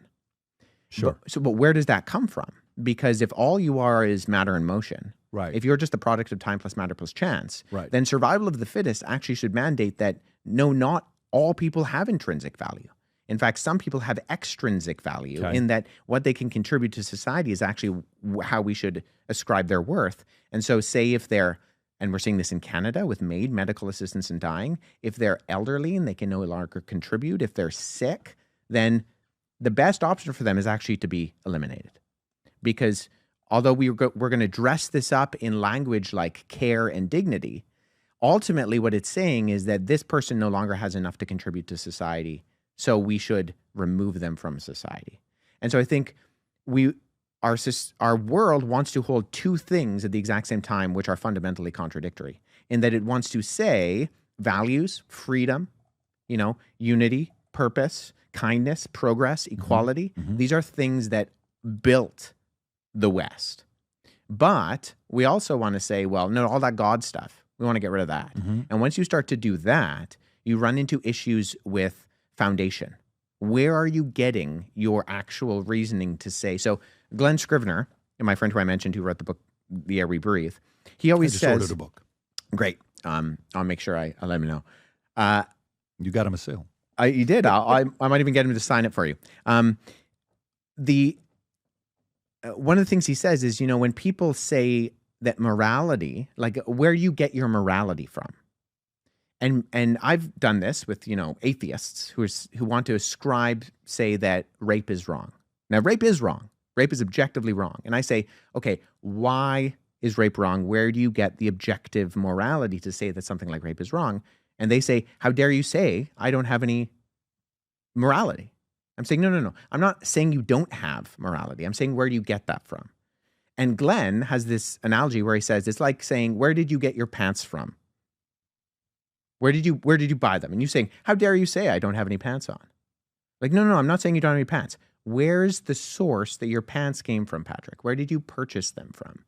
And so I think when we look at something like equality or morality or freedom, and we say, okay, where is the standard by which we can actually ground these things in order to use them as the objective goods that they are for our society? Where's that coming from? Now, I can ground that as a Christian in the objectivity of Scripture and in a God who does not change. And that's, where a lot of the founders of Western civilization got it from. Even if they weren't necessarily sold on Christianity wholesale, they're borrowing that from Christianity. It's the infrastructure that builds these things. And so I think I get that. And okay, so I understand where, there's a book out there called How to Start a Country. Okay, and we'll play a game. And I'll say, okay, if you start a country, what religion is going to attract the types of people you want, where they want to raise their kids there to have the most opportunity, to build as big of a business that you choose to, have safety, security, what would it be? And we'll have that debate back and forth. Well, you know what? I would want it to be Christian. Okay, great. Why is that? And then you'll kind of go through the values and principles and grace, that we're talking about. Okay, great. I understand that. Meaning, even a Bill Maher says the values and principles. America was founded on a Judeo-Christian. Oh, stop saying that, Judeo-Christian. I'm so sick and tired of hearing the fact that it was started like that. It's not really true. Thomas Jefferson, when you think about that whole debate that takes place. But the reality of it is, you're right. Where did those values come from? So now, I'm going to keep going back to it because this is your world. Yeah. I agree. It has been proven that a country based on Christian values can have Muslims living there and feel safe, can have Jews living there feeling safe, can have Scientologists living there feel safe, and produce a good environment that produces results and allow us to coexist, 340 million of us, in one place. Fair. Why isn't it doing better? Why isn't it growing? Yeah, I mean, why has it flatlined? What has caused that? I think that should be a conviction to us who are Christians to say, well, maybe we have done a complacent job in our actually communicating to people why they should be, submitting their lives to Jesus as their Lord and Savior. I think a number of things are going on at the same time. I think I agree with you 100%. People need to be convictionally motivated to be examples, right? I've said in a number of my presentations that there are 5 gospels. We've talked about the first 4, Matthew, Mark, Luke, and John.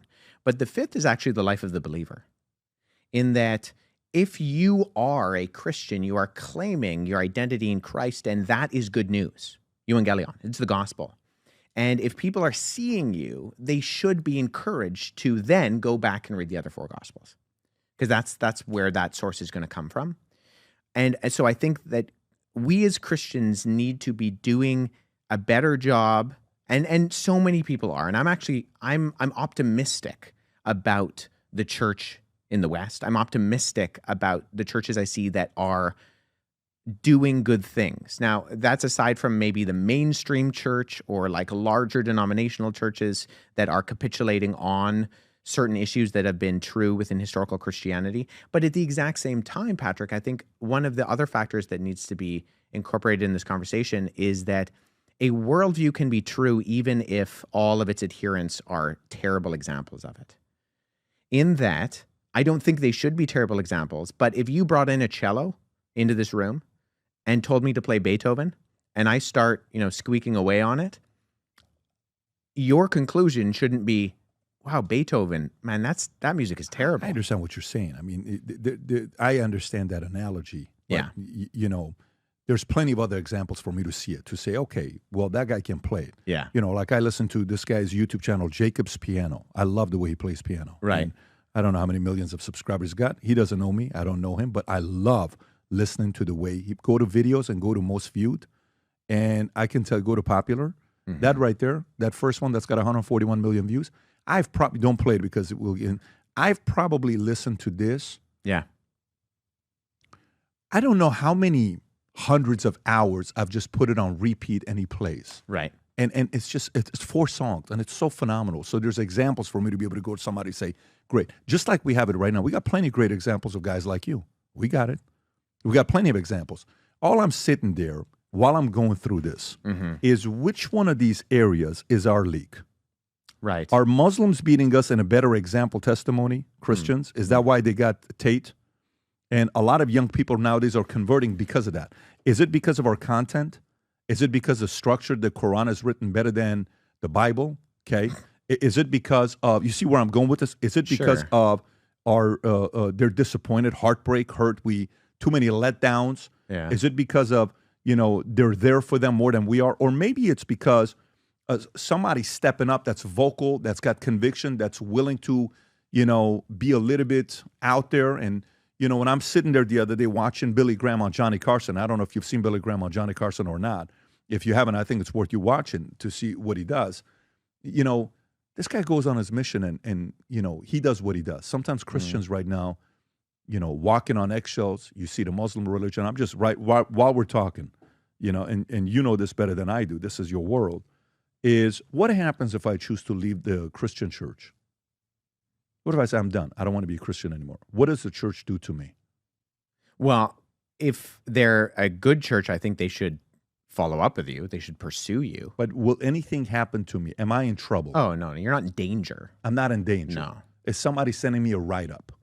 And as the senior pastor going to write me up, and I'm going to have to go see HR department at the church? No. Now, what happens if I leave the religion of Islam? Well, the penalty could be death. The penalty could be death, right? And we've had that debate here on the podcast ourselves. So is it the fact that the fear-based and the tough, intense structure is working, but then that would not work in a country like U.S.? Because when you look at the number of people in America that have converted to Muslim, I don't know if you've seen the number or not.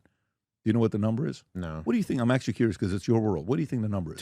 That I've converted to Islam? Not you. Like how many Christians in America converted to Islam in America? Oh, I have no idea. What do you think the number is? I'm terrible at numbers. I'm a history guy, not a math guy. Give me a guess. 340 million people living here. What do you think the number is? 340 million people. In America, how many do you think have converted? From Christianity. To Muslim. To Islam. Yeah, Islam.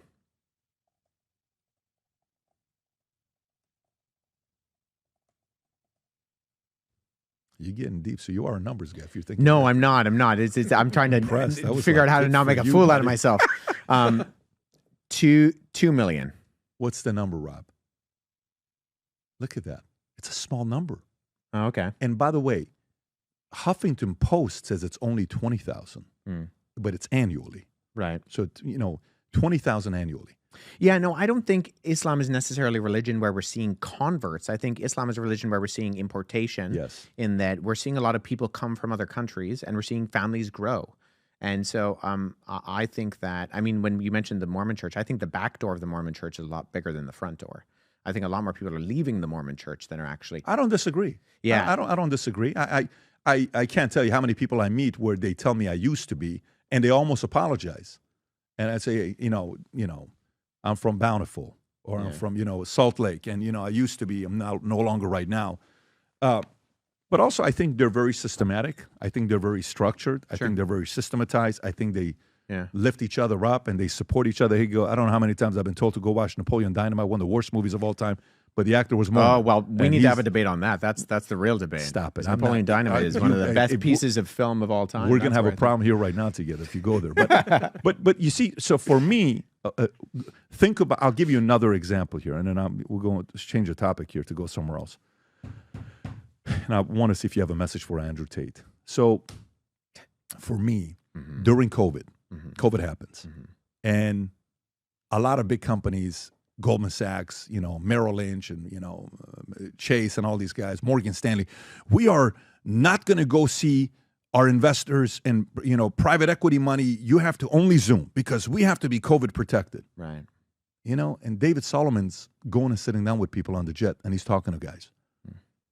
Jamie Dimon is going out there and talking to guys. A bunch of other guys are flying and meeting with the guys, right?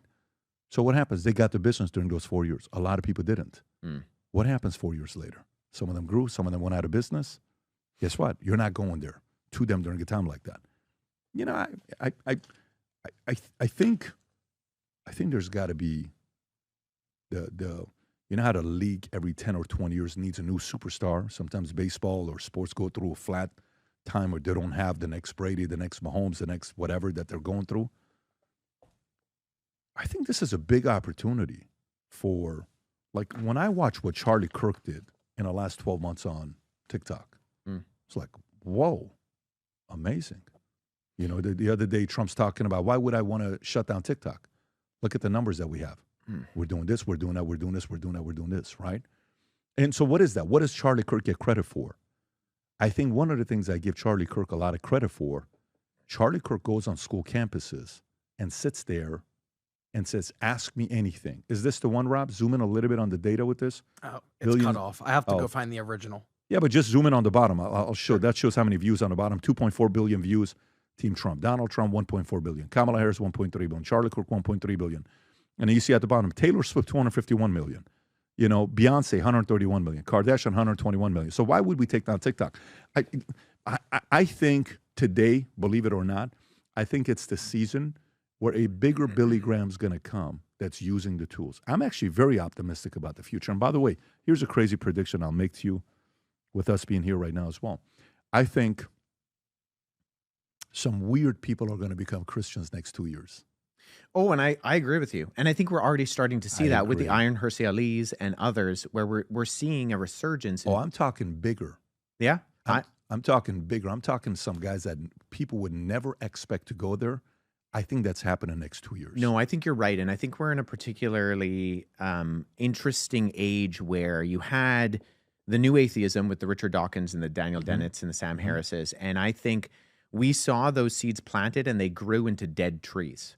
And people realize that if you tell individuals that they're just a product of time plus matter plus chance, that they have no ultimate meaning, then they're going to struggle in finding purpose and drive. What do you think happened with Sam Harris? You think that's what it is? No, I think the new atheism, as it was articulated in the early 2000s, was a movement that was largely motivated in print and was theoretical, but actually the practical implications were dangerous, and that people, even people like Sam Harris, have realized that they are inefficient to actually be applied in real life.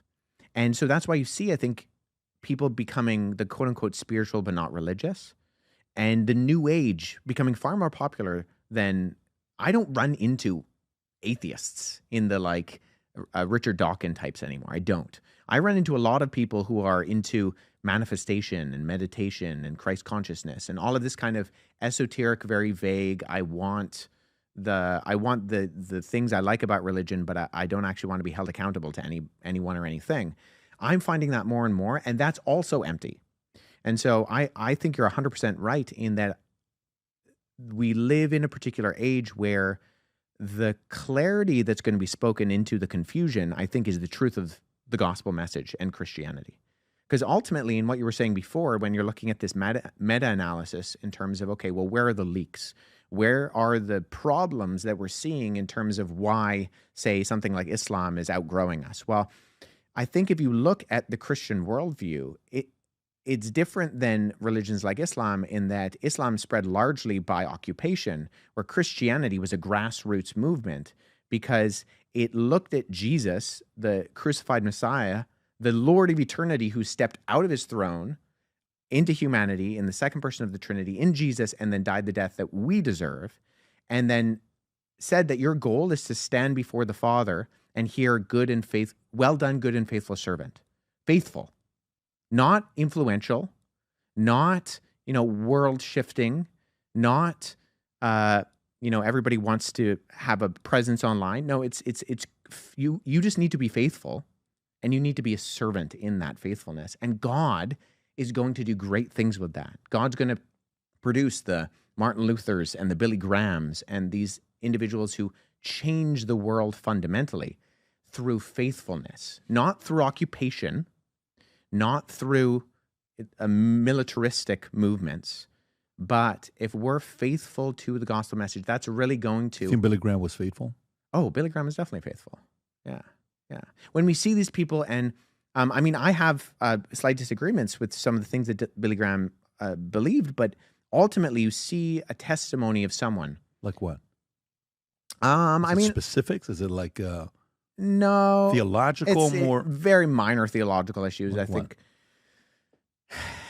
I mean, I think later in his life he became a lot more soft to things like universalism, and where he kind of was more open to people not confessing Jesus Christ, but there being an aspect of they could be saved. And I don't think that's compatible with biblical Christianity. But I mean, talk about a guy who was faithful in his Christian witness, in his proclamation, was zealous. And I think, just because I'm saying you need to be a faithful servant doesn't mean you don't need to be bold. I mean, Paul was bold. His life was threatened. He was beaten. He was shipwrecked. He ultimately died for his profession of faith. So we don't need to be wallflowers. We need to be bold. We just need to make sure that we're doing, as I quoted before, that doing so with gentleness and respect, keeping a clear conscience. Yeah. So today, 2025, okay, we see some of the stuff that's happened the last 5 years. LGBTQ, totally fine. Hey, school, kids, transgender, totally fine. Hey, it's totally fine. Everything is like totally fine. Comparing today to when you read about the city of Corinth and how immoral it was, and you see many times a comparison being made of Corinth with the modern day Las Vegas or whatever, some of these other cities that we have in America. And of course, you don't know the definite question, and when I make this comparison, I'm just curious to know what you're going to be saying about this. What caused Jesus to, what was the level of immorality where God said, hey, man, we got to go handle this right now? And then he comes down and, wait a minute. Or is the world today at that level of immorality where God's sitting up there saying, I think it's time? So how do you compare today's times to biblical times, Corinth, that era? Oh, I think the time period that we live in is much more emblematic of the early church in those first few centuries of its existence, in that you have a culture that was very much accepting of, say, promiscuous sexual ethics and idolatry, and was open to things and misrepresented and misunderstood Christianity fundamentally. In that, there was a common practice within ancient Rome called exposure, where if you had a baby and you didn't want it, you would put it outside the city gates. You would put it in the garbage dumps. And Christians were notorious for going and saving these babies. And so the Christian movement actually grew in part because they were against this form of abortion in the ancient world. And so they would collect these babies and they would raise them. And a lot of these babies were girls, which actually meant that the early Christian movements became astatistically predominantly women, because a lot of these women, the little girls were exposed in this. Now, the society around them heard about these strange Christians who were talking about, with the Lord's Supper, drinking blood and eating flesh. And then they knew that they were going out and they were taking these babies from the garbage dumps. And so they started to develop rumors that Christians were cannibals. And yet, despite what is a pretty heinous accusation, complete misunderstanding of what's going on, Christianity still grew. And some of the earliest critics of Christianity referred to Christianity as the religion of slaves and women, because it gave agency to these groups that were marginalized within society. So funny. The mob's been around always, and it confuses and gaslights people all the time. Definitely. And Christians were accused of being atheists, A being the negative participle, and then theos meaning God, because they denied that the gods existed, and antisocial, because they wouldn't participate in the goings-on within society that were inherently religious. And so it's in this context that Christianity, grassroots, from the bottom up, eventually goes from 11 scared disciples hiding in an upper room when Jesus is crucified to fundamentally taking over the Roman world within, half a century, half a millennium. And it's because of the faithful witness of the Christians who were being persecuted and yet were still proclaiming Jesus as Lord, and were fundamentally speaking into the society that they lived in with a message that overturned the norms, because it gave people purpose. And ultimately it gave them truth. That the idea of God stepping out of eternity changes the paradigm. I mentioned Glenn Scrivener. He has this really good illustration where he talks about all worldviews are some version of survival of the fittest. I'm paraphrasing him here, but what he says is all worldviews are some version of survival of the fittest, in that you need to do right, you need to think right, or you need to feel right. And Christianity is different in that the fittest steps down and sacrifices himself for the survival of the weakest. And that message, we're just over the Christmas season, right?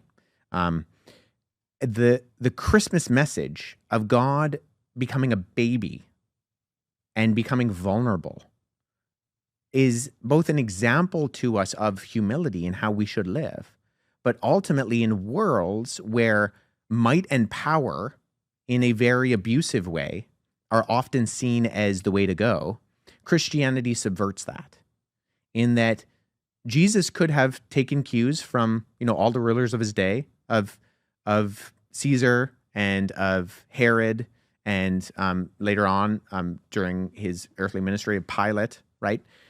He doesn't do that. He comes down, he humbles himself, he lives a life of a servant, and he gets murdered. And that changes the narrative. And then he rises from the dead and conquers sin and death. And so because of that, those 11 scared disciples are now willing to go out into the world and suffer persecution and beating and death for the sake of this message that ultimately spreads out through all the ancient world and gets us to where we are today, where we're talking about things like freedom. Yeah. And that's because of the Christian Revolution. Now, if I'm Tom, Rob, can you Google this? Did they have OnlyFans back in the days?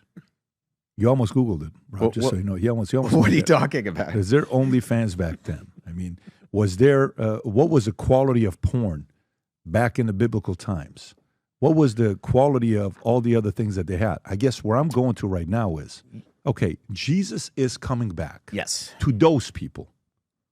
I'm a Christian, faith, I'm there. Mm-hmm. To those that are saying, oh, really, he's going to come back, he's going to return? I mean, how much worse does it need to get than where we are today, than what we've seen the last few years? Are we less immoral? Are we less, than what happened back then that caused, you're telling the story about the infant. It was a form of abortion where it's kind of like, hey, here you go. Somebody's going to come and pick them up, and Christians would come into cannibalism. What a weird thing to accuse Christians of, that other people started believing that. Is it worse today, or are we not there at the level of sins that we used to commit 2,000 years ago? Oh, I mean, I think sin has always been heinous and terrible, and we're worse than we assume we are. I mean, the biblical message is that we're always going to overestimate how good we are and undervalue how truly heinous and terrible sin is, and that sin is always a cosmic rebellion against our Creator. So that doesn't mean that some sins aren't worse than others. Of course, murder is worse than lying. And Jesus even says this when he gets handed over to Pilate. He says, the one who handed you over to me has committed the greater sin.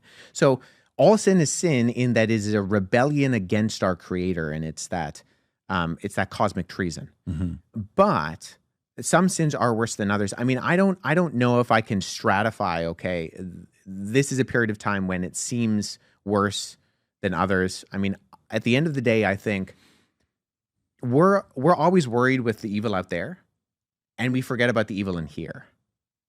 And the Christian message is that the wages of sin is death, but the gift of God is eternal life through Christ Jesus. And so I think it starts with you and me, Patrick, submitting our lives to Christ and realizing that our hearts are sinful. John Calvin described our hearts as a factory of idols. We're always going to look for a way, because we're stuck in this world that's beautiful yet broken, to find the loophole. And this is why rules aren't going to save us. And this is what I think is interesting about, I've talked to atheists and Muslims in the same room about this, like, how do we create a good society? And my Muslim friends and my atheist friends and my agnostic friends, a lot of the time, basically, it devolves down to, well, we need to make better rules. Like, we need to make sure people are obeying the rules, right? That's what Islam is all about. And I think what Christianity says is that doesn't work because everybody's always going to try to find the loophole. They're either going to obey out of fear and obligation, or they're going to try to find the loopholes. And so the Christian message is not obey the rules. It's that you can't obey the rules. You need to submit to Christ because he can do what you can't. And it's not about how much you can do. It's about what Christ has done. And so we don't need to come up with better rules. We need to change people's hearts. And that's ultimately what God can do. So was there an ancient version of OnlyFans? Well, yeah. I mean, there was this concept within the ancient world that you had 25 different ways to say prostitute in Latin, but male virgin was, you can't really, in classical Latin, write male virgin. It's an awkward phrase because it was assumed that if you were a male, and particularly a Roman male, you would not be a virgin because you would have had access to sex with anyone at any time, whenever you wanted, with whoever you wanted. And so when Paul, in particular, but Jesus also kind of hinted this when he talks about marriage as well, but when Paul says that husbands need to submit to their wives and wives need to submit to their husbands, in that society, that would have been holding the male in the relationship to the standard that the female was expected to, but the male was never expected to. And that was countercultural. And that was seen as foolish, in that sexual promiscuity was the norm and was expected. I mean, brothels were everywhere in ancient Rome, and they weren't considered, seedy. You could find brothels archaeologically in relatively high Roman neighborhoods. And it's because that was what you were owed. And so when Jesus says, one man, one woman for all time, that's it. And if you don't like that, well, there isn't another option. You can become a eunuch for the kingdom. You can submit yourself to celibacy. Those are the options. That's countercultural in the day, in a world that is prolifically sexual and doesn't see sex as something that is sacred. Whereas Christianity says sex is sacred because bodies are sacred and image bearers are sacred. And there's a respect and an accountability. And so these concepts that we have in modern society about sex, I think they're confused because in one sense we want to say, like, OnlyFans, you can give your body to whoever you want. It doesn't matter. It's just bodies rubbing together. And at the exact same time, we also realize that rape is a terrible violation. Well, which is it? Is sex just something you can give away at any time? Or do you realize that this is something that holds a pretty significant intrinsic value? That when it's violated, it goes beyond the physical. I think that's where our society is confused. And that's where we need to speak into these situations and show that some of these things are actually sacred. Yeah. How old are you, by the way? 33. Oh, wow. What an age. Really? You're 33. It's Alexander and Jesus, 33. That's right. Magical age. I just got to get over this because you got to. You got what? 6 more weeks, right? 7 more weeks, February 24th until you're protected. Right. So we got to hurry up. February 25th's got to come around the corner. But okay, so did you go to a private school? Were you homeschooled, or did you went to public? So when we were overseas, I was raised in the British school system when I was really young. That's why Canadians think I have an accent, because a lot of people here assume this is a Canadian accent. It's not. It's the leftovers from being like a few years in the British school system overseas. And then I was in the public school in Canada, and then public all the way along. Were you ever exposed to porn? Oh, of course. Yeah. I mean, I think fortunately, I'm not your typical guy in that is not my struggle and proclivity. And I think I'm very blessed. I have other vices that I need to submit to the cross of Christ. But that one in particular isn't the one that I struggle with, but it is prolific in our world today. Yeah. A lot of people deal with that. And, it's when I was, again, military, we had a guy in a corner that had 1,000 VHS tapes of all the different kind of porns in the military. He was the coolest guy on campus. Everybody wanted to go find this big sergeant that would put up, and you would hear the craziest noise. You always knew he had something going on. And he was a rock star for a lot of guys at that time. And then I come out and I run an insurance company and a business nationally, and I hear, hey, man, I'm really dealing with porn. I'm having a hard time with porn. What do I do with this? What do I do with that? And it was kind of like weird for you to, and a lot of people right now, the level of accessibility, what you're seeing, expectation, how does somebody that's a young man, maybe it's the how, and maybe it's also the why. How does somebody fight it, and why should somebody fight it? If you were to talk to a young 16-year-old boy, 14-year-old boy, or 18-year-old man, what would you say to him on, the negative effects of porn on them, and why should they do whatever they can to not consume it? Yeah, I mean, I think there are multiple layers to that, in that the scientific data on porn changing your brain is hugely problematic, in that it changes your dopamine receptors, and that it's very easy to become addicted. I think especially in our day and age. I think it was a little bit different, when you were growing up, Patrick, and then when I was younger, where before the onslaught of the internet, porn was something that you kind of had to pursue in a way that was a little bit shameful. The magazines or the video shops. We had LA Express, we had Hustler, we had Playboy magazine. I'm trying to see what we had. That's really that's what we had. Well, and I think the difference between that and what we're dealing with now is that there's just so much now. It's so accessible, and it's designed in a way where it's quick. So it's designed to, I once heard porn described as, it's like the highlight reel on ESPN. You see soccer, for example, and the crazy moves and the kicks, and you just watch that and you go, wow, soccer is an exciting sport. And then you go to a match, and you're like, why hasn't anybody scored in 2 hours? And so it gives you an unrealistic expectation of what sex should actually be, because sex is something that's good and something that's beautiful and something that is God ordained. But when we're given this kind of faulty, very dramatized perspective on what sex is in pornography, it changes the way that we understand ourselves and others in a very dangerous and not just problematic, but actually harmful way in shaping how you view other people. I've talked to young men who struggle with porn, and a lot of them struggle with looking at women as not being objects because of the way it tunes your brain. That's a terrible thing, to look at someone else as an object. We used to use things and love people, and now we use people and we love things.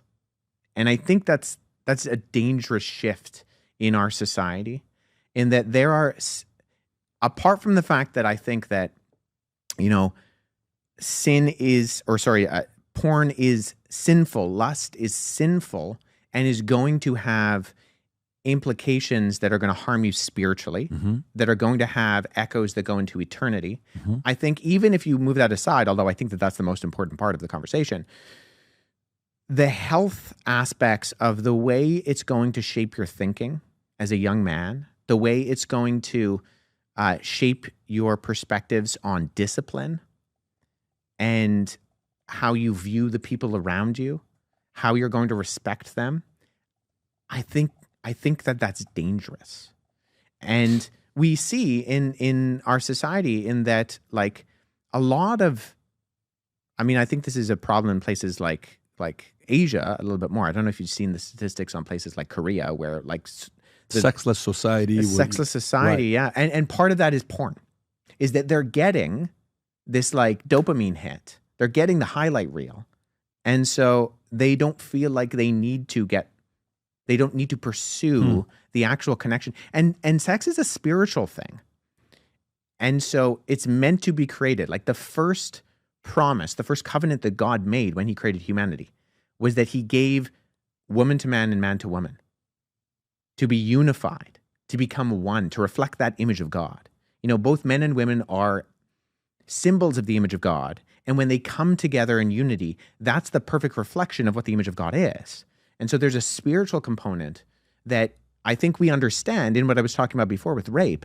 There's something that's sacred about that we know is when you see these OnlyFans models talk on these podcasts and they're just talking about their body count and how many times they're having sex with different guys and who's that one girl that isn't there a girl that just said 1,000 or 100? I don't know what we may have talked about her on the podcast. Yeah. Slept with 100 men. Lily Phillips. Yeah, I mean, in a day. This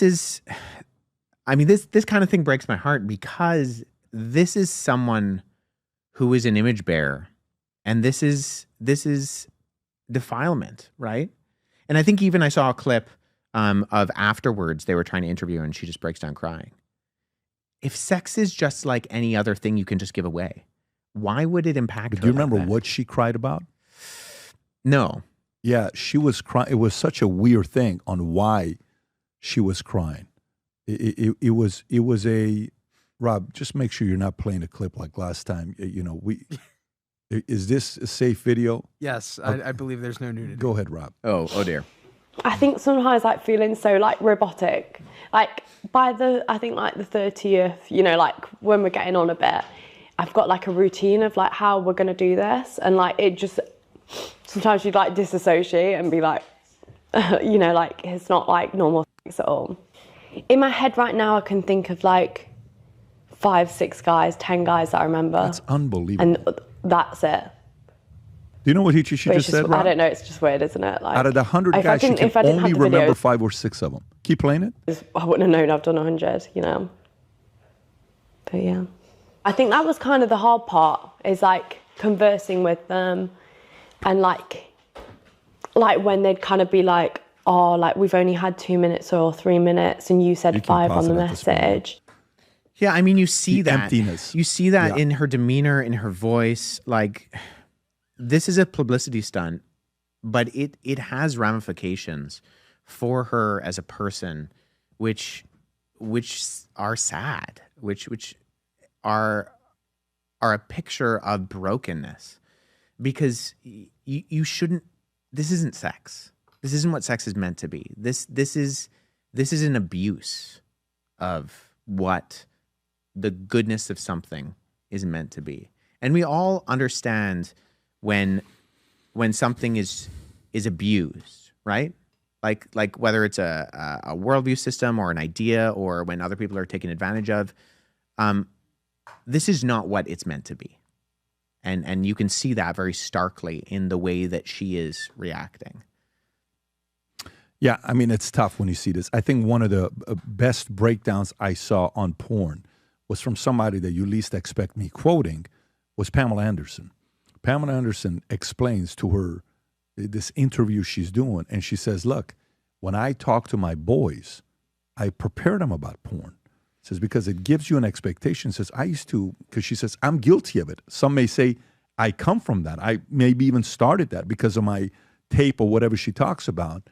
And then she says, I can't tell you how many times I was with men. I'm like, why are you doing this? This is not what I want. I'm not. It just gave you a different image of it. Yeah. And Pamela Anderson is not a pastor, by the way, if you're wondering. Like, she's not preaching out there. I don't think I was confused on that matter. No, I just want to make sure qualified for you so you don't go out there and, seeing what she has to say. But okay, I want to bring up Mark. But before I do, there's one question I want you to answer, which is from Humberto, if you remember. And the question is, what is the difference? Okay, basic difference, Christians. Catholic, Orthodox, Presbyterian, Baptist, Right. Mormon. If you could simplify it for the average person to say, oh, okay, I didn't know that.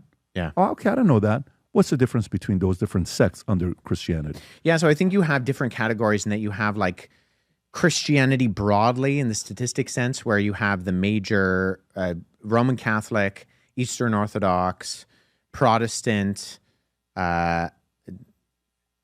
Toledo, Ethiopic, and then what's the Oriental Orthodox. So Eastern Orthodox and Oriental Orthodox are not the same thing, but they're similar. Oriental just means Eastern, so that's a little bit confusing. But those are kind of the overarching umbrellas in terms of what we're talking about, global Christianity.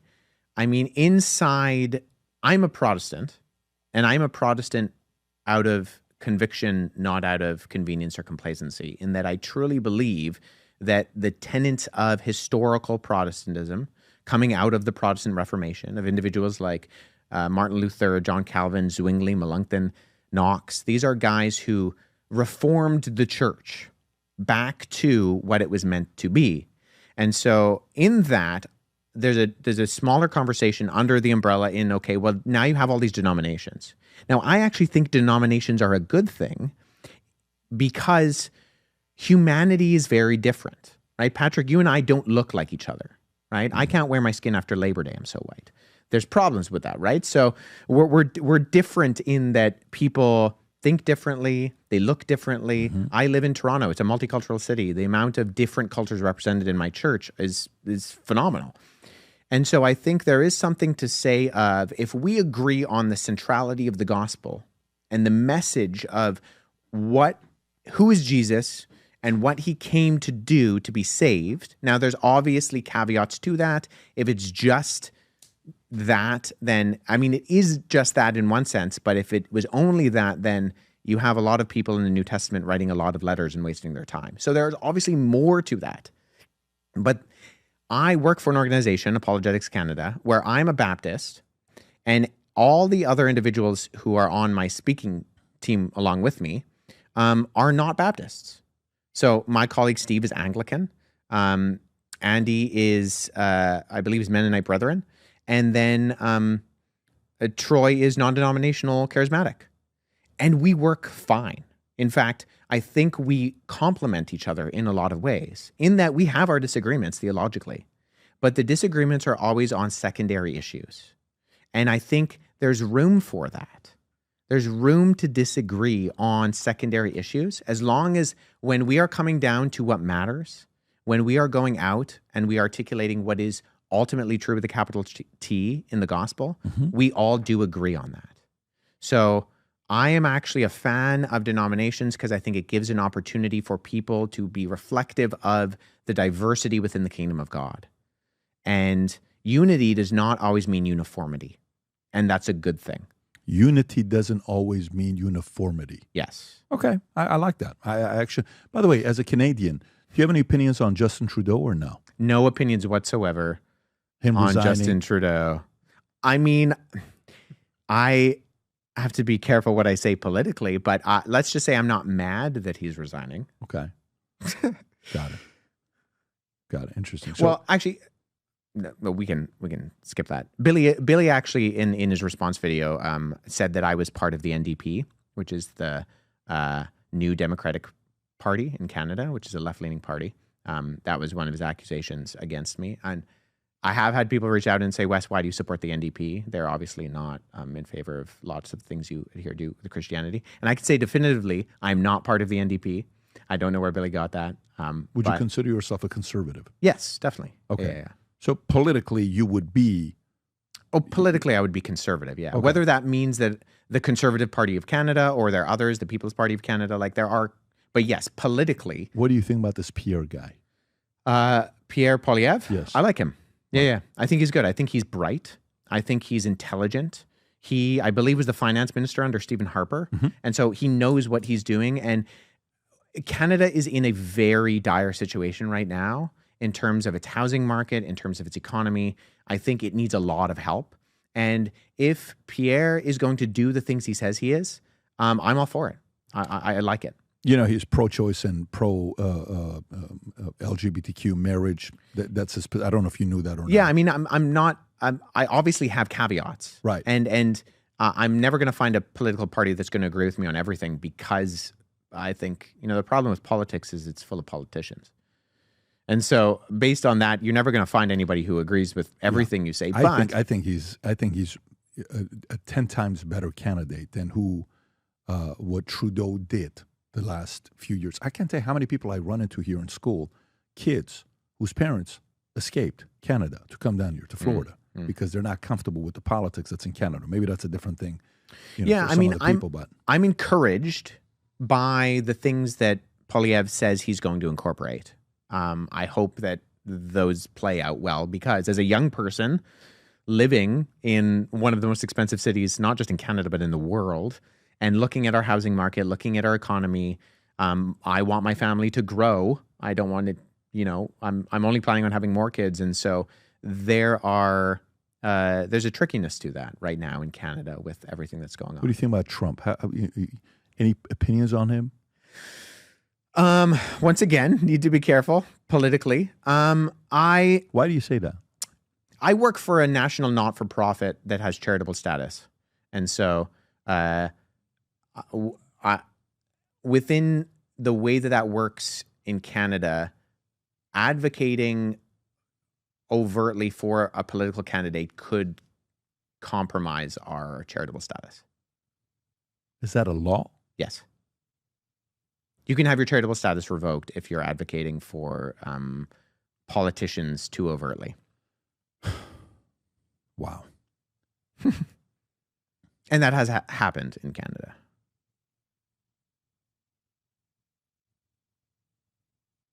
How do you feel about that? I don't love it. Are you going to be in Canada the next 20 years? Yeah, I mean, I love my country. Okay. I'm a Canadian. I'm proud to be a Canadian. I wish Canada would sort itself out. Would you want to be the 51st state? No, and I don't think Canadians want that either. I mean, I think the partnership with the U.S. should grow more. We are the biggest trading partners in the world. We have the longest border? Is it unmanned border? That's probably not the right way to describe it. I don't know about unmanned border, but it's the largest border. Yeah. Right? Yeah. So, yeah, I mean, I think Americans and Canadians are probably more similar than either of us want to admit. And I think that's a good thing. We're a little bit more British because of our colonial heritage and the fact that we still have the monarch on our money. But I think both countries can only benefit from more open trade, more open border, more open, in the right ways. Yeah, it's going to be so interesting. When he said the tariffs, it's like, you can't put the tariffs there. It's really going to hurt our society and our country, and boom. And then the other financier, whatever her name was, and then she stepped down, and then now he's stepping down, and Trump's going to do what Trump's going to do. By the way, you were right. It's the world's longest undefended border. I don't want to get you in trouble. I want you to keep your charity status where you're at. So what I'd want to do, and we talked about this earlier, and you seem like you were open to the idea. Mark is here. I didn't even know Mark was going to be here, right? Mark is the fellow that you did a podcast with Billy Carson. Rob, if we can bring him in here. And by the way, this is going to be very short. 10 minutes is what it'll be. And he's got a beautiful white jacket representing Miami. Mark, if you want to grab a seat there. So, Mark, you're the guy that got everybody in trouble, man. I mean, if you can grab that, the heads, and if you put it on, Mark. While he's doing that, let me just say, Mark's gotten a lot of flack online, and I think, I have nothing but good things to say about this guy. His work in his business is so good and noteworthy, and he's a great guy. We've become good friends over the last however many 3 months. Mark was saying when he drove me over here, it feels like it's longer. Yeah. It feels like we've known each other longer because of what's taken place and transpired. And so I think it's really good for people to see that in this whole crazy situation, Mark and I we're not just advocates for one another, but we're friends. Rob, can you pull up so everybody knows? Pull up the podcast that took place so everybody knows. Mark's got his own channel as well. Mark Minard, 242,000 subs. That's not easy to get to 100,000 subs, let alone 242. So good for him. If you can go to the podcast to show Wes Huff and Billy Carson, so Mark's the one that set this up. So if you go to Wes Huff's right there, and if you let Neil deGrasse Tyson give his wonderful commercial here on his masterclass, that's Mark right there in the middle. Now, Mark, if you guys can fix his audio because I can't hear him. So if Mark, can you speak? Okay, we got Mark. Mark is officially live. Mark, did you know when you set this up that it was going to turn into what it turned into? If I knew it was going to turn into what it turned into, you should be hiring me as like the biggest marketing genius. I wish I could say I was that smart. Would you have done it if you knew what it was going to turn into? Would you have done it now, looking back?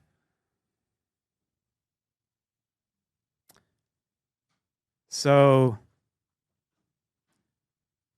yes, and I'm going to tell you why.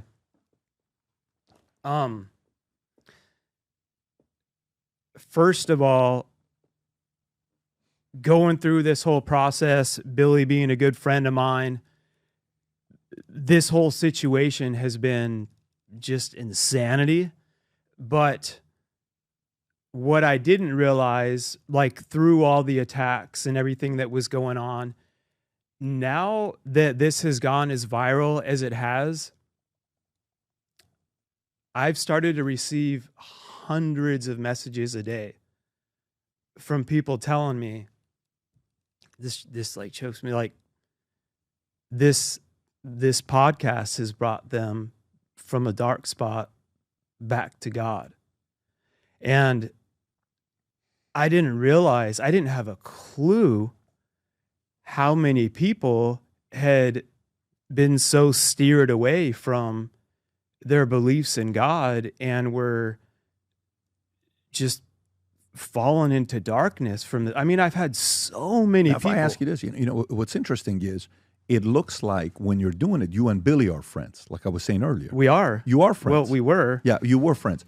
Maybe give us your version, and again, I want to keep this less than 5 minutes because we got to wrap up. Maybe give us your version. While it's going on, after it's done, conversation with Billy and what happened with that. And you made a video reaction to it, and every time you said the word Billy, you bleeped yourself out. So maybe give us your perspective. Try to keep it in 5 minutes. So I've been on Billy's show. He's been on mine. We've known each other for business. And we talked for a while about, you know, I'm a Christian. It'd be cool to have you on and just be able to talk about your beliefs and mine and let people see we can still respect each other and that we have similar core values. And then as we got closer to it, I'm like, I don't know anything about like the emerald tablets and all that good stuff. So that led me to Wes. 24 hours notice, had got a hold of Wes to be on. Then I let Billy know, hey, I gave him his name. I said he's a historian, a linguist, gave all his credentials. I'm like, would that be cool if he joined us? Because I don't know anything about that stuff. I can talk about my faith, why I believe in God, but when it comes to that, like, I'm not shy to say I'm clueless. And he's like, oh yeah, bro, like it'll be cool. Like I'm used to doing that. So I went into this thinking we're just going to have a great and amazing conversation as usual. And in all honesty, you came off as very humble, and Billy, and honestly, I thought Billy did. The one that gets the most flack that looks like an idiot is me, that's overly interrupting throughout it, and people thought I was a moderator. And I got thrown off when you started having your responses. I'm used to talking to my good man Billy as a great friend, and we're sitting in my backyard by my pool, and he's talking about aliens and stuff, and it's just fascinating. And he's like, here's where we found it in the pyramids. So when you started doing the first rebuttal and you gave your response, I was sitting back and I was totally ready for Billy to be like, and have this full. And when he was just like, fair enough, I'm sitting there, and it's different when you're in room than when you're online. And I'm just like what is happening right now? Like I was really caught off guard from that path. You seemed very uncomfortable. You seemed very uncomfortable. Now, when you made the reaction video, what happened afterwards? It ends. And I think that's the one part I want to address like in the next 2 minutes. Sure. What happened afterwards, when you guys ended the podcast? So I got a message from him and his wife asking me to call him. I talked to him, and they had asked me not to. They had requested, I didn't get anything in writing, anything. They're like, can you not air that right now? Because his wife said, we're planning on having another debate set up. And she's like, I didn't realize you guys were having a debate, even though we talked about this for some months. And I don't want it to interfere with that, is what I was told. And Billy chimed in, love you to death, Billy, kind of had a different version of how he felt it went. Some behind the scenes stuff. I explained, I thought Wesley was very respectful, had tons of knowledge. And I said, and I thought you came out respectful. But anyway, for now, we won't air it. Wesley did the response video.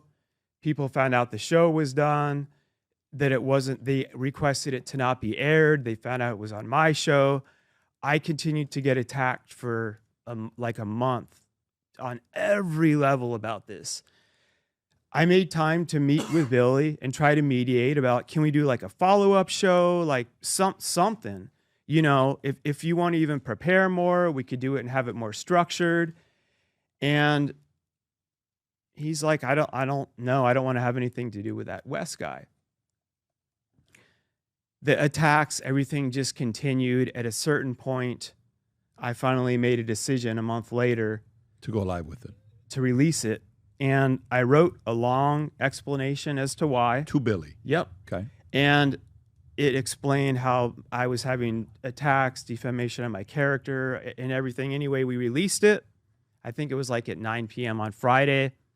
And 2:30 in the morning, you got a knock on the door. I went to bed after we released it. I guess he started texting me, calling me. 2:30 in the morning, my teenage daughter wakes me up. She's 17, turns 18 today, actually. Happy birthday. Happy birthday, Nevaeh. And she's like, Dad, someone's at our door. I'm really scared. And I'm like, what? And I look on my phone, we have the video, and I see it's Billy. I mean, he's dressed up, holding a paper. And I'm like, then I see my text, and he's sending me, and I told him, like, it's going to be okay. Let's just not answer it right now. I didn't see anything good out of coming from answering the door, any type of good conversation. When you did, so you never open a door at 2:30? 2:30 a.m. I said, honey, Nevaeh, let's just But chill you out. took the video down right there. No, my wife was out of the country. They started calling my wife in a different time zone. My wife calls me not knowing what's going on. And she's like, Mark, I don't know what this is. You released it. They're asking to take it down. She's like, I'm exhausted. Let's just take it down, honey. Like, I don't want drama. I said, okay. For my wife, I took it down. And my wife flew back in. I'm trying to sum this up the best I can, Pat. I mean, people can watch my response video. I really go through like the whole. No, we'll give that. The whole thing. But have like, you and Billy spoken since that day? No. My wife actually flew in after she talked with them. We thought it would be a mediation to move onward, and they still had their lawyer right, I think, the following Monday. We followed up. Listen to me, I would just say this very clearly. Everything I took down, I chose out of good faith to take it down. My lawyer made it clear this was a frivolous claim. I hadn't done anything wrong. There's First Amendment rights in the state of Florida. And he willfully came on to be on the show at my house. But in good conscience, I think she wrote, in good faith, Mark is choosing to take this down. I took the previous show when he was on my podcast down, everything they requested, because my wife and I just wanted to make peace and move forward. Have you guys seen each other yet or no? Have you guys had, because kids, sports, all that stuff, have you guys been in the same? We're in a private gated neighborhood. So you see each other all the time. You just are not talking. I haven't seen them. Oh, okay. I see their son. And of course, be loving to each other's sons. Our kids, there's a basketball hoop there. Yeah. They play. It got nastier. Then they did this live stream that I couldn't even watch the whole thing. People shared clips with me. A lot of terrible things were said about you. Yeah, that just about all lies. three of us. Yeah, Mark, Anton, and myself. Anton is the social media manager. Oh, okay. His media manager who set it up. It's been crazy, but well, you know what I would say. Here's what I would say. I wish the best for him. Look, you know, we watch. I don't know. You guys watch UFC? Are you a fighting fan at all or not? Okay. What's more embarrassing than getting publicly knocked out? Think about it. I mean, that's very embarrassing, right? But what's more respectful than when Kobe Bryant loses, goes out in the first game, misses all those shots, and comes back and says, "That's right. I'm going to get better." Right. And so the point, and owns it. Right. The point is, but you know, for a person that happens to, that's been winning, and you're not used to it, it's not easy for anybody. So I understand Fair that enough. part. And by the way, you seem like a straight up guy in what you've done. We don't have a relationship. You came in and just said the guy who had him on. So I'm like, no way. I brought you, introduced myself, and maybe at the end we bring you on here. Fair enough. The fact that you did it, I applaud you. I applaud Billy who did it. And you know, now that it's up, of course, I'm sure they're not too happy about it. We learn about Wes. I love the fact that I learned about Wes. I'm so happy that he was on Rogan. I'm so happy that we're having a conversation right now. And for the people that are going to see this as well. And a part of it, you made that happen. So good for you for doing that. What I would like to see happen is the following. I'd like to see a part 2 with Billy and yourself. And you've already said you're open to it. And whether it's going to be with you, whether it's going to be with anybody, whether it's going to be anywhere, that could be another one to be taking place. And I think at the end of the day, when I watch discussions, and we've had a lot of heated debates. I think you should do it. You should moderate it.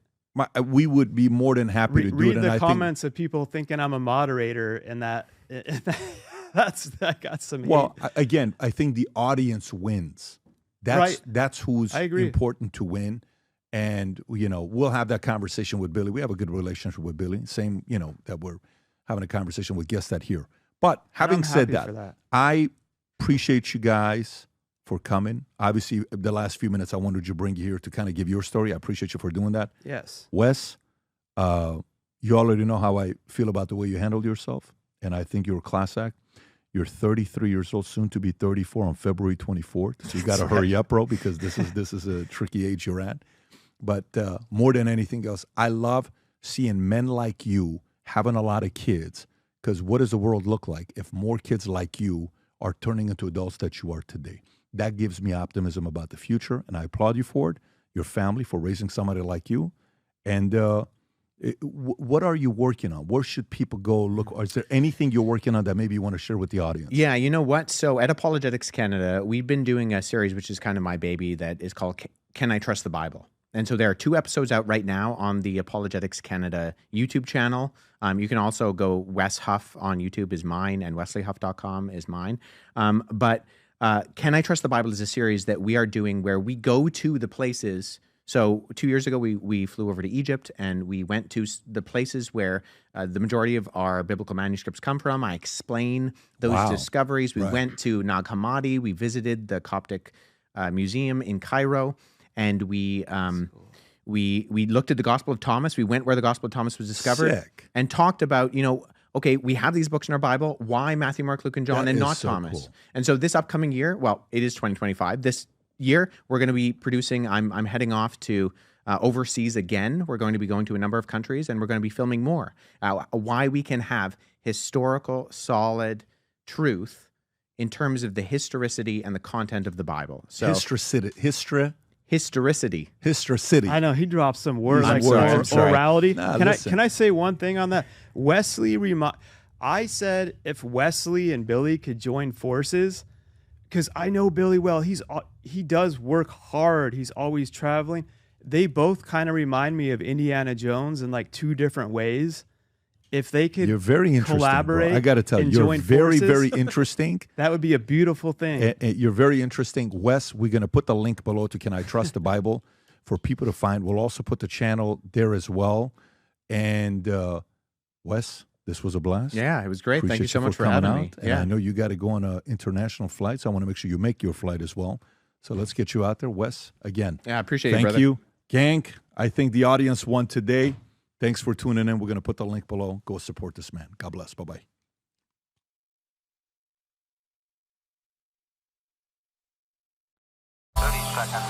Did you ever think you would make it? I feel I'm so close I could take sweet victory. I know this life meant for me. Yeah, why would you bet on Goliath when we got Bet David? Valuetainment, giving values contagious. This world of entrepreneurs, we get no value to hate it. How they run, homie, look what I become. I'm the one. Okay, so we have a special episode here with us. Here's Robert Turkowitz, who is the lawyer of John Barnett, who was the whistleblower of Boeing. He had been with them for 32 years, and there's a lot of things that's going on with Boeing right now. I figured it makes sense to go straight to the source and speak with the lawyer to see maybe get a little bit more information than what the public already has. So with that being said, Robert, thank you so much for being on the podcast. You're welcome, Patrick. So, you know, there's a couple different camps when you think about what's going on today with Boeing. The average person who just wants to book a flight, they want to go on United, they want to go on American, they want to go on Delta, they want to get on their flight, they want to go from LA to Miami, LA to Phoenix or New York, and they don't want to be thinking about all this other stuff. And it seems like every other day you turn something on, this fell out of the plane, the door opens up, this screw was missing, the tire falls off, and you know, FAA put some of the blame on the actual airline. Hey, how come you're not doing the checking United? But a lot of it is being put more on Boeing. And then while this is going on, we have John Barnett, who is your client. And I think you've been representing him for 7 years, but I also think you guys have been friends as well. So the relationship isn't just a business relationship. Again, feel free to correct me at any time. He was with Boeing for 32 years, serving for 7 years as a quality control manager in North Charleston, South Carolina, after retiring in 2017, comes out, starts talking about some of the events that's taken place, some controversy, and some people of power are probably not interested in that. And I remember he used to say before the merger took place, when you would say there's an issue here, they would listen until the new buyers came and they merged. Then they no longer wanted to hear you. They would make fun of him. They would take shots at him. They would find a way to demonize or undermine him. And this is him saying it in a couple of videos and previous testimonies. So that creates a little bit of skepticism for some of us to say what really happened. And then we get the news all of a sudden while we're talking about it on the podcast. Boom. There is a self-inflicted wound. He kills himself, suicide. Parents read the note and the parents say that doesn't look like John's handwriting. And right prior to that, he comes out and he says, you know, I am not suicidal. If anything happens to me, it's not suicide. Friend of dead Boeing whistleblower says he told her. This is a March 15 story. So, Robert, from your perspective, being closer to this than any one of us, what are we getting wrong? What is the media getting wrong? And what should we be looking at more closely? Well, there's I think a lot of conspiracy, disinformation that's out there right now. And you raised a lot of issues. You know, John was about as honest an individual and decent an individual. He had the highest integrity. He was a quality manager, and he, throughout his career, was concerned most with safety of the flying public. And before he came to Charleston, he was at Everett, where he worked on the 747, the 777, 7067. And he would relay that, you know, that those plants where he worked, that quality truly was the most important thing. And if somebody raised their hand or if someone said there's a problem here, things stopped and whatever it was fixed. And there was no question that quality was going to come first. And when he came to Charleston, that changed. It was a different atmosphere, different culture. And he raised a lot of issues of people or management, upper management, basically pressuring workers to, not following the processes and procedures. And, he was brought to Charleston because he was probably the most knowledgeable person at Boeing regarding the processes and procedures. So when he got here, he was just surprised to see that it was a whole different culture, a whole different way of doing business, and was really concerned. And the things that he had documented and identified are a lot of the same things that now Boeing is faced with out in Washington with regard to the 737. And he was always saying that, the way things were going here, if they're going the same way elsewhere at Boeing, there's going to be a reckoning at some point. He said that. But his concern has always been with the safety of the flying public. And he made a number of complaints internally. And he just felt like he was really not getting anywhere. He said that it was like basically doing battle every day on a day-to-day basis with upper management to get them to do the right thing. So that's kind of, a little bit of background. Now, for somebody like me who wants to look at everything from, I've been in the insurance business for over 20 years. You'll get a case coming in. Hey, there's a death benefit of $500,000 paying out. Great. You get the death certificate, and then the insurance company starts going through it to see if there's any foul play, if it's within the first 2 years and contestability clause. And I'm always going through these different interviews with these insurance carriers, and they're questioning things. And their job is to find a way, if there's any foul play, to not have to pay out the death benefit. And many times they'll say, nope, they're not getting $500,000. This person was a smoker. Somebody else peed in a cup for them, and da-da-da-da-da. They'll get their premium back for what they've paid for the last 3 years. So $300 a month times, let's just say 3 years. Here's $10,800, but we're not giving $500,000. Let's just say some of these investigations that takes place.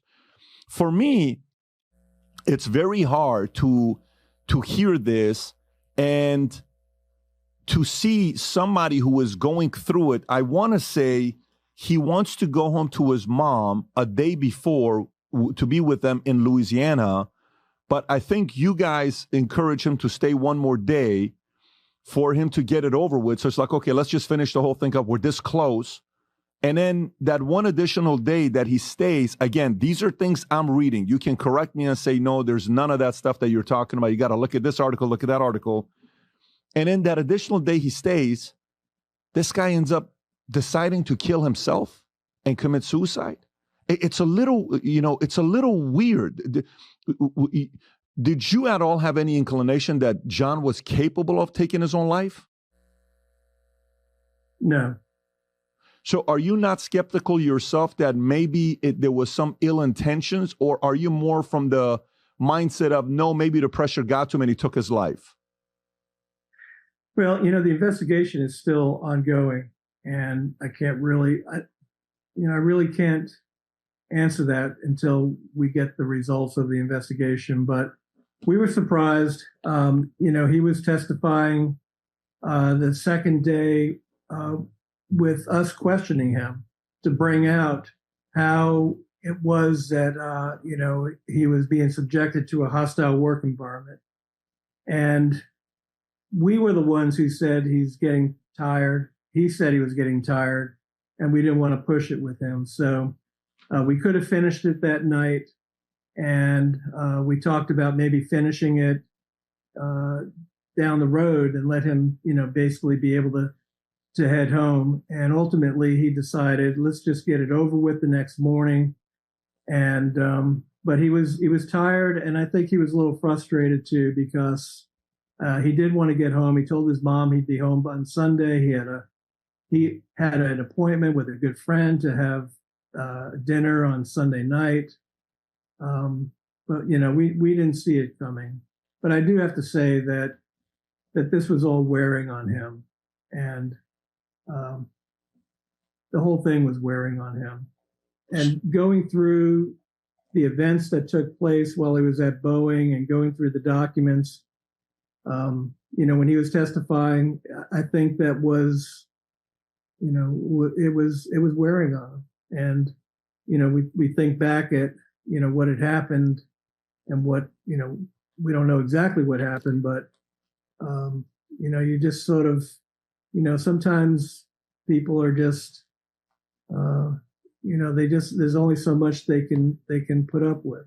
And I do know that he was suffering from PTSD and was having problems with anxiety as a result of his employment at Boeing, and he was going through all that. So that's all I can really say about it. We were surprised, we were shocked when we found out that morning.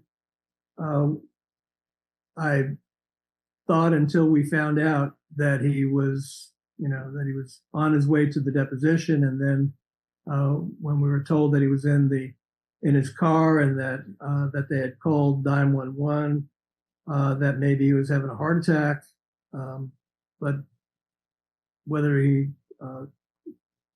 had committed suicide or whatever, that was not the first thing that went to my mind. So there is proof that he called 911 before he killed himself. Like the timing, like in his phone, that he dialed 911 before he killed himself. Is that what you're saying? No, what happened was I called the hotel when he didn't show up at the deposition, and I actually tried calling John before that to see if he needed a ride. We were having like a really horrible rainstorm in Charleston, and half of downtown was flooded, and cars were getting stuck down there. So I called earlier and wanted to see if he wanted me to pick him up and we'd ride together, and didn't get an answer. So while I was driving to the deposition, I tried calling him a few more times. And when we got to the deposition, all the attorneys were there, the court reporter was there, and he didn't show up. I called the hotel to see if he had checked out, because he was planning on driving back from the hotel, or driving back after the deposition, and found out he had not checked out. Asked for the operator to put me through to his room, and the phone just rang. And then I talked to the manager of the hotel and asked if we could get someone to do a room check and go up and see if he's there. Maybe he's sleeping and overslept. We didn't know. And she came back and said that nobody was there and that his bags and all were there. So I asked if she could look to see if his truck is still there, thinking maybe he already left and he's maybe stuck in some of the flooded areas. And that's when she came back, the manager, and said, his truck is there. And I called 911 and I can't provide to you any other information. So we were waiting. At that point, as I was saying, we thought, maybe he had a heart attack or something, because, we knew that this was putting a lot of strain on him. I mean, that was pretty clear at his deposition that, that reading through the documents and talking about it, it was hard for him. It was hard for him because he was having to relive what he had gone through. Yeah. So I called her again, the manager, and she said that a police officer will give me a call. And police officer called. She wouldn't give us any information about what was going on. She wanted to know who I was, and we explained that, I was an attorney and we're sitting here with other lawyers. So we didn't get it. She said, I can't tell you what's going on. So we all got in our cars and we drove to the hotel, and that's when we found out what had happened. And it was just, horrible situation. Robert, did he have any kids? He had 2 stepsons. Okay. And that's through his wife, who used to be with Boeing as well for 28 years. And I think even in 2020, his wife used to work with FAA, if I'm not mistaken, right? Till she had some kind of affiliation with the FAA. Yeah, his stepsons are with his first wife. And she did work at Boeing. I think she might still work at Boeing. And that was in Washington. And he had 2 stepsons who he cared very much for as well. But they got divorced and they stayed good friends. But when he came to Charleston, he was also, one of his best friends also came to Charleston, and that was Diane. So And she was I believe, the FAA liaison with Boeing. She was the FAA liaison to Boeing, almost like an ambassador representing a country to go talk to UK or Iran, a spokesperson for them, to like a middleman type of a person. Yeah, I think she worked for Boeing, but she was someone who also communicated with the FAA, if I'm not mistaken.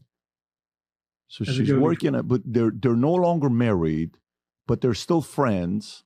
She's at Boeing 28 years. She has relationships with FAA, and then he doesn't have any kids. He has two stepkids. And, you know, again, based on, you said something as well where you said I think you said it yesterday, where he loved Boeing. He didn't have any problems with Boeing, and he was just trying to get the truth out there to minimize the amount of mishaps and mistakes that were being made ever since the merger, whatever the year was when there's I think it's in the late 90s. And to give context on how long he's been there, he worked there from 1985, I want to say, to 2017. That's 32 years, give or take. So even when the merger happened with the company, what is it called? Douglas, 1997 is when the merger happened. McDonnell Douglas, I believe it is. Yeah, 1997, when it was a massive merger, $14 billion. Prior to that, standards were higher. But you said he didn't have any ill intentions to Boeing. He loved Boeing. You said something like that yesterday, I believe, on Fox with Jesse Waters. Yeah, no, it's true. He loved the old Boeing. He loved Boeing that he had worked at while he was at Everett, and he had problems with the Boeing in South Carolina, and was felt like he was being subjected to just a horrible situation, a hostile work environment in which that they were not following the rules, and he was someone who, as a quality manager, he felt like his job was to make sure that those processes and procedures were being followed, because they basically ensure the safety of the aircraft. So he loved the old Boeing, and he saw where Boeing was going, and he was really concerned. He was hoping, or he tried to get Boeing South Carolina to do the right thing and to follow the processes and procedures, but he was not successful. So yeah, he did love Boeing, and he wanted to save Boeing, but he was also wanting to save the flying public as well. I mean, it was a situation where, it's like you see something that you grew to love, and they turn. And it was really frustrating for him. It just, I think it caused a tremendous amount of stress, to the point where at one point his doctor told him that you need to leave Boeing or you're going to have a heart attack, because he was going through so much stress. So it's one of those things where, he was faced with the situation where, he just had to do something about it, and he refused. He had so much integrity that, he refused just to see it all happening and not do something about it. A couple of things that I want to just point out. You mentioned about his wife, Diane. This is his second wife, Diane. She was working at Boeing Charleston, and they were best friends, but they knew each other from Washington. And after he retired early, he planned to work another 10 years, but he retired early, based on, the fact that his health was was going down. He also knew that he was probably going to get fired because he was being retaliated against. So he decided, he saw the writing on the wall and said, I better retire rather than lose all my benefits and all. That's part of it. But anyway, Diane was working here in Charleston, and after he left, he went down to Louisiana, and Diane came down with brain cancer. And when he found out that she was going to be put into a nursing home, he said, he's not going to let his best friend go into a nursing home. He came to Charleston and got her and brought her back to Louisiana and nursed her. And she lived probably 3 times as long as the doctors had given her. But in the course of that, they got married. And, that's the kind of person that John was. I mean, he just cared about other people, was selfless, never met a stranger. He just cared about people and wanted to do the right thing. And that's why he spoke up while in Charleston. Was he a man of faith? Yeah, I think he was. Was he a church-going man? Was he a praying man? Was he a man that would talk about God? Was he a man who was optimistic about looking that future looks bright? He had hope. He was optimistic. Was he that kind of a person? Well, he wasn't the kind of person who wore that on his sleeves, but, he comes from a really good family and, belonged to a church and are active in the church. So, that's... So he wasn't an atheist. He was not an atheist. He was somebody that believed in God. You could tell that he had some kind of faith. Oh, yeah. Okay. Yeah, he did. So, He cared so much about people. And that tells me he had faith. And that's the feeling I get from him. So what I did while you're saying this, it creates a couple questions for me. Let me first ask this question, and I'll go to the next one. How much progress do you think he was making by creating pressure for the new Boeing? Obviously, to clarify, he loved the old Boeing, not the new Boeing, which means the first 15 years of him being at Boeing prior to the Douglas, whatever the name is, merger that took place. So the old Boeing, he was there 15 years, the new Boeing, 17 years. Do you feel he was making progress to create the kind of level of accountability where Boeing had to finally get their act together? He was hoping that this whistleblower case on their Air 21 would bring that about. At one point, he was wanting to talk to the CEO of the company and just tell him, look, this company is no longer the company that he started with. This company I started with put quality and safety before anything. And this company now puts shareholder value above everything else. And because of that, production and moving the assembly line takes precedent over quality. And he saw the writing on the wall, and he was saying there's going to be a reckoning someday. So, okay, if that's the case, this is kind of where I go.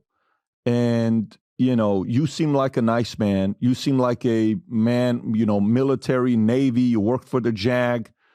You sound like somebody who is a man of values, probably a good father, family. You sound like the kind of a father a girl would like to have, like a girl that you have a gentle yet firmness to you. Okay, that's how you present yourself to me. I don't know you. We've never broke bread. But my first impression, that's the impression I get from you. And I go to the website while I'm talking to you. I go and say, why do I feel suicidal? I go to this website, suicidal feelings. Okay, let's go through a list. Common causes of suicidal feelings. Number 1, mental health problems. Okay, I've seen the documentation that he was dealing with PTSD and et cetera, et cetera. Okay, that's some of the recent stories that comes up. Okay, bullying, prejudice, or stigma. All right, again, sexual identity, gender, this is not the case. Different types of abuse, including domestic, sexual, physical, this is not the case. Bereavement, including losing a loved one to suicide. Okay, not lost a loved one to suicide, but of course, the wife, we're talking about her health. He moved to do that. Okay. The end of a relationship makes sense. Long-term physical pain or illness, doesn't sound like that's the case here. Adjusting to a big change such as retirement or redundancy. He retired in 2017. It's been 7 years, so it's not like, it just sudden. That typically would happen more within a year to 2 years. Money problems. Was he having any money problems? Would you say he was in a bad financial stage? I don't believe so. But you did mention one thing, and that is he was really frustrated about how long this process was taking. And, we've talked a lot about the need for the Air 21 law to be amended and changed to provide more protection for whistleblowers. The Air 21 complaint that was filed, it took almost 4 years for OSHA to investigate that.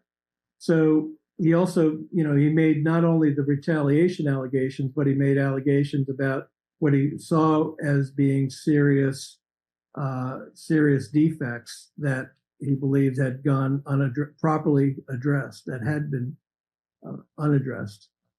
And so when you're a whistleblower and you're having to go through all this, because it's, it could be really stressful, as it was for him. And then when it takes that long for it to be investigated, and you're thinking that the complaints that you made need to be addressed quickly, and the only way really it's going to be addressed is through litigation down the road. It took 4 years for us to get to the litigation part of it. And, in all this time, it's his life, and it's something that's just weighing on him. So I think the system right now needs to be fixed. There's OSHA, which is the agency that investigates it. They're undermanned, they're underfunded. It was clear to us that they were. And, then when we got into court, even though the judge is trying to move the case as quickly as possible, it was just dragging on. And this situation is dragging on because, we're running into snags and getting documents produced. We had a move to compel twice to get Boeing to produce documents because they refused. And even at the end of the day, we still haven't received all the discovery that we had been promised or that the judge had ordered to be produced. So all of this now, we're talking about 7 years for this individual who, believed, that this system is supposed to work or was depending on the system. It's taken 7 years for him to get to this point. And what was, really that shocked us most of all is that we were really close. We were looking at a trial date in June, late June, and he only had a little bit left for his deposition, and then we were going to take depositions throughout the month of March, but his was really, for the most part, the first deposition, and it just, I think that it just wore on him. It just wore him to the point where he just got to the point where he just said, this is it. I've reached my limit. And that's assuming that, that he took his own life. We still don't have the final report on that, but, the coroner's report was, or at least the coroner came out and said it was an apparent suicide. They came out and they said it's an apparent suicide? The coroner did. Coroner did. And, yeah. But the police are investigating it still. And I think the coroner is still investigating as well. I mean, you have to, as a person who's just curious, you want to get all the options. I mean, if you look at data, I don't know if you've seen the stock. If you want to pull up the stock, Rob, when you think about Boeing, just earlier this year in the month of January, if you go to Boeing stock, you go to December, you would notice in December, the stock was at around 267. Okay, 52. It goes 6 months behind. Goes 6 months. 6M, Rob, right there. Yeah, so all the way right there in the middle, you'll notice the stock hit about 267 right there. And then if you go to March 13th, keep going forward to March 13th, boom, couple days back, it hits 182, all the way down to 170.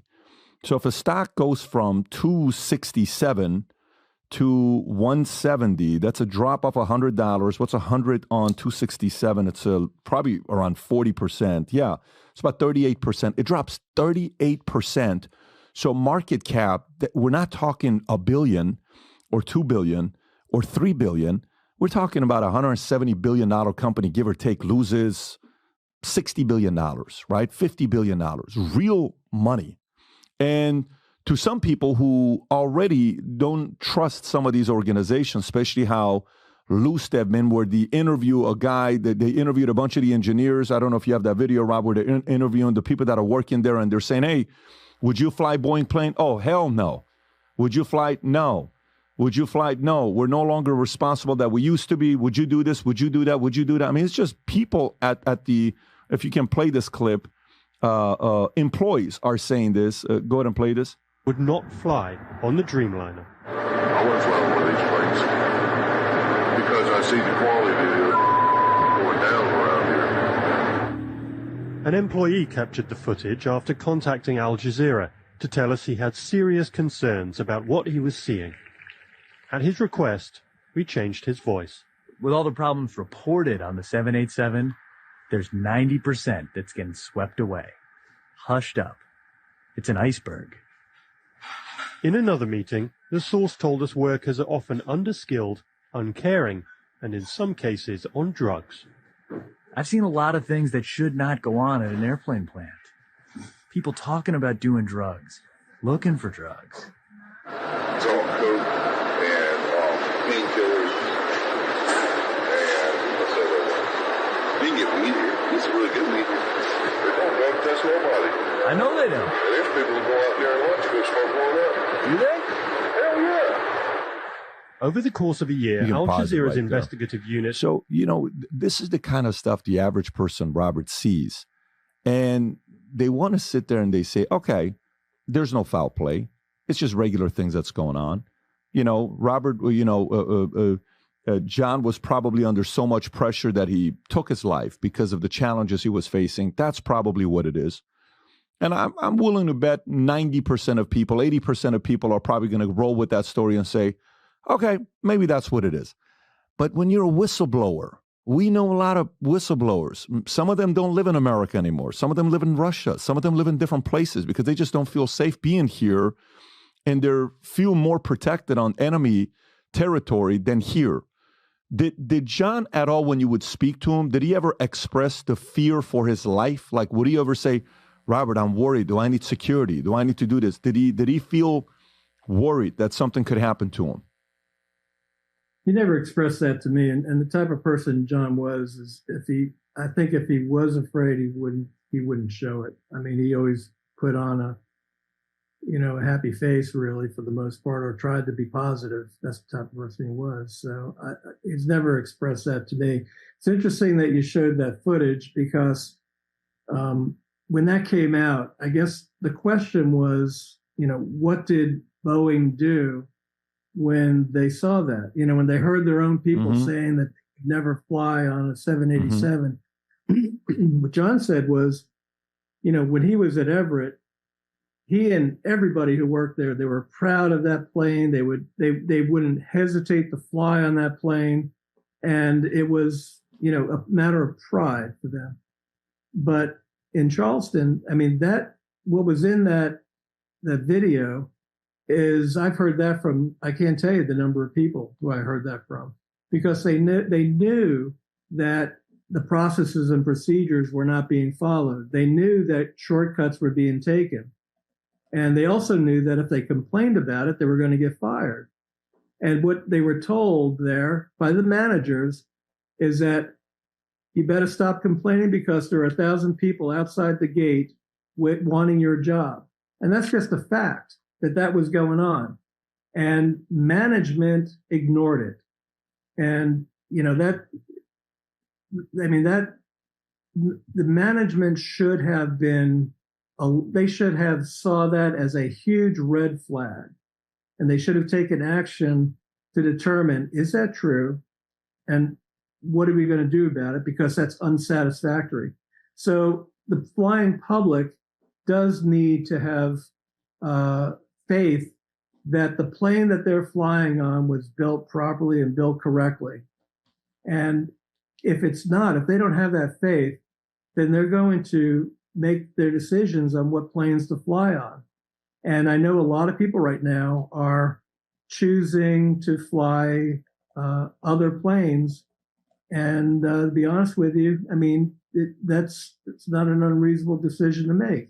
I mean, when you have someone like Ed Pearson, who was a whistleblower on the 737, basically saying that when he found out that he was on a 737 MAX, he actually got off the plane and made other arrangements. That tells you something. So the Boeing of before, the the old Boeing, once they heard of that, they would have been talking about that in the boardroom and said, we got a problem and we need to do something about it. The Boeing that we're seeing now is a Boeing that, well, what are we going to do to change that impression and what can we do to get the stock to go back up to where it was? Instead of what are we going to do to fix the problem? And that's what they need to do. They need to fix the problem. And John and I had many conversations about, what Boeing needs to do to fix the problem. And, the problem is that Boeing has never, in the last 20 years, Boeing has never gone to its own people and said, do we have a problem? And what do we need to do to fix it? Because that would interfere with shareholder value. And so this Boeing right now they need to reorganize, and they need to prove to the public that quality and safety are top concern and really matter. And that's the only thing that's going to fix this company. Otherwise, I see this company going down. You see this company going down? If they don't fix their problem, I do. Do you trust, like today when you travel, do you check to see if it's Boeing or not? I do. And do you travel Boeing? Well, there are times when I have to. Do you do it with? Do you have like a backpack with a chute in it, or just to kind of feel safe, or no? You just trust them. Let's put it this way. I'm not comfortable. I have not flown on a Max. Would I fly on a Max? I might. I mean, it depends on what the options are. But I know a lot of people who won't. And I think that's of concern. Yeah, there's no question. And obviously, when you look at the numbers right now with the departing CEO, Dave Calhoun, who is going to be getting a $24 million payday. And if the stock comes back, I think another 37% with the new CEO, he'll get another $45.5 million payday, which is creating a comp plan that he at least works with the new CEO and is willing to accommodate. Are there any other whistleblowers outside of, I think you said Ed Pearson, right? Are there any other whistleblowers aside from John Barnett and Ed Pearson out there that are as loud as John was to create the kind of pressure that he created under Boeing? Well, I can tell you that we do represent other whistleblowers at Boeing who have tried to get Boeing to do the right thing, and were retaliated against.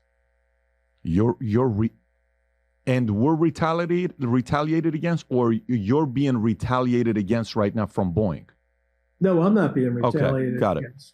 But my clients were retaliated against, and there's a whole. I mean, there's a small army of Boeing workers who worked at the Charleston factory who complained about problems and who ended up getting fired.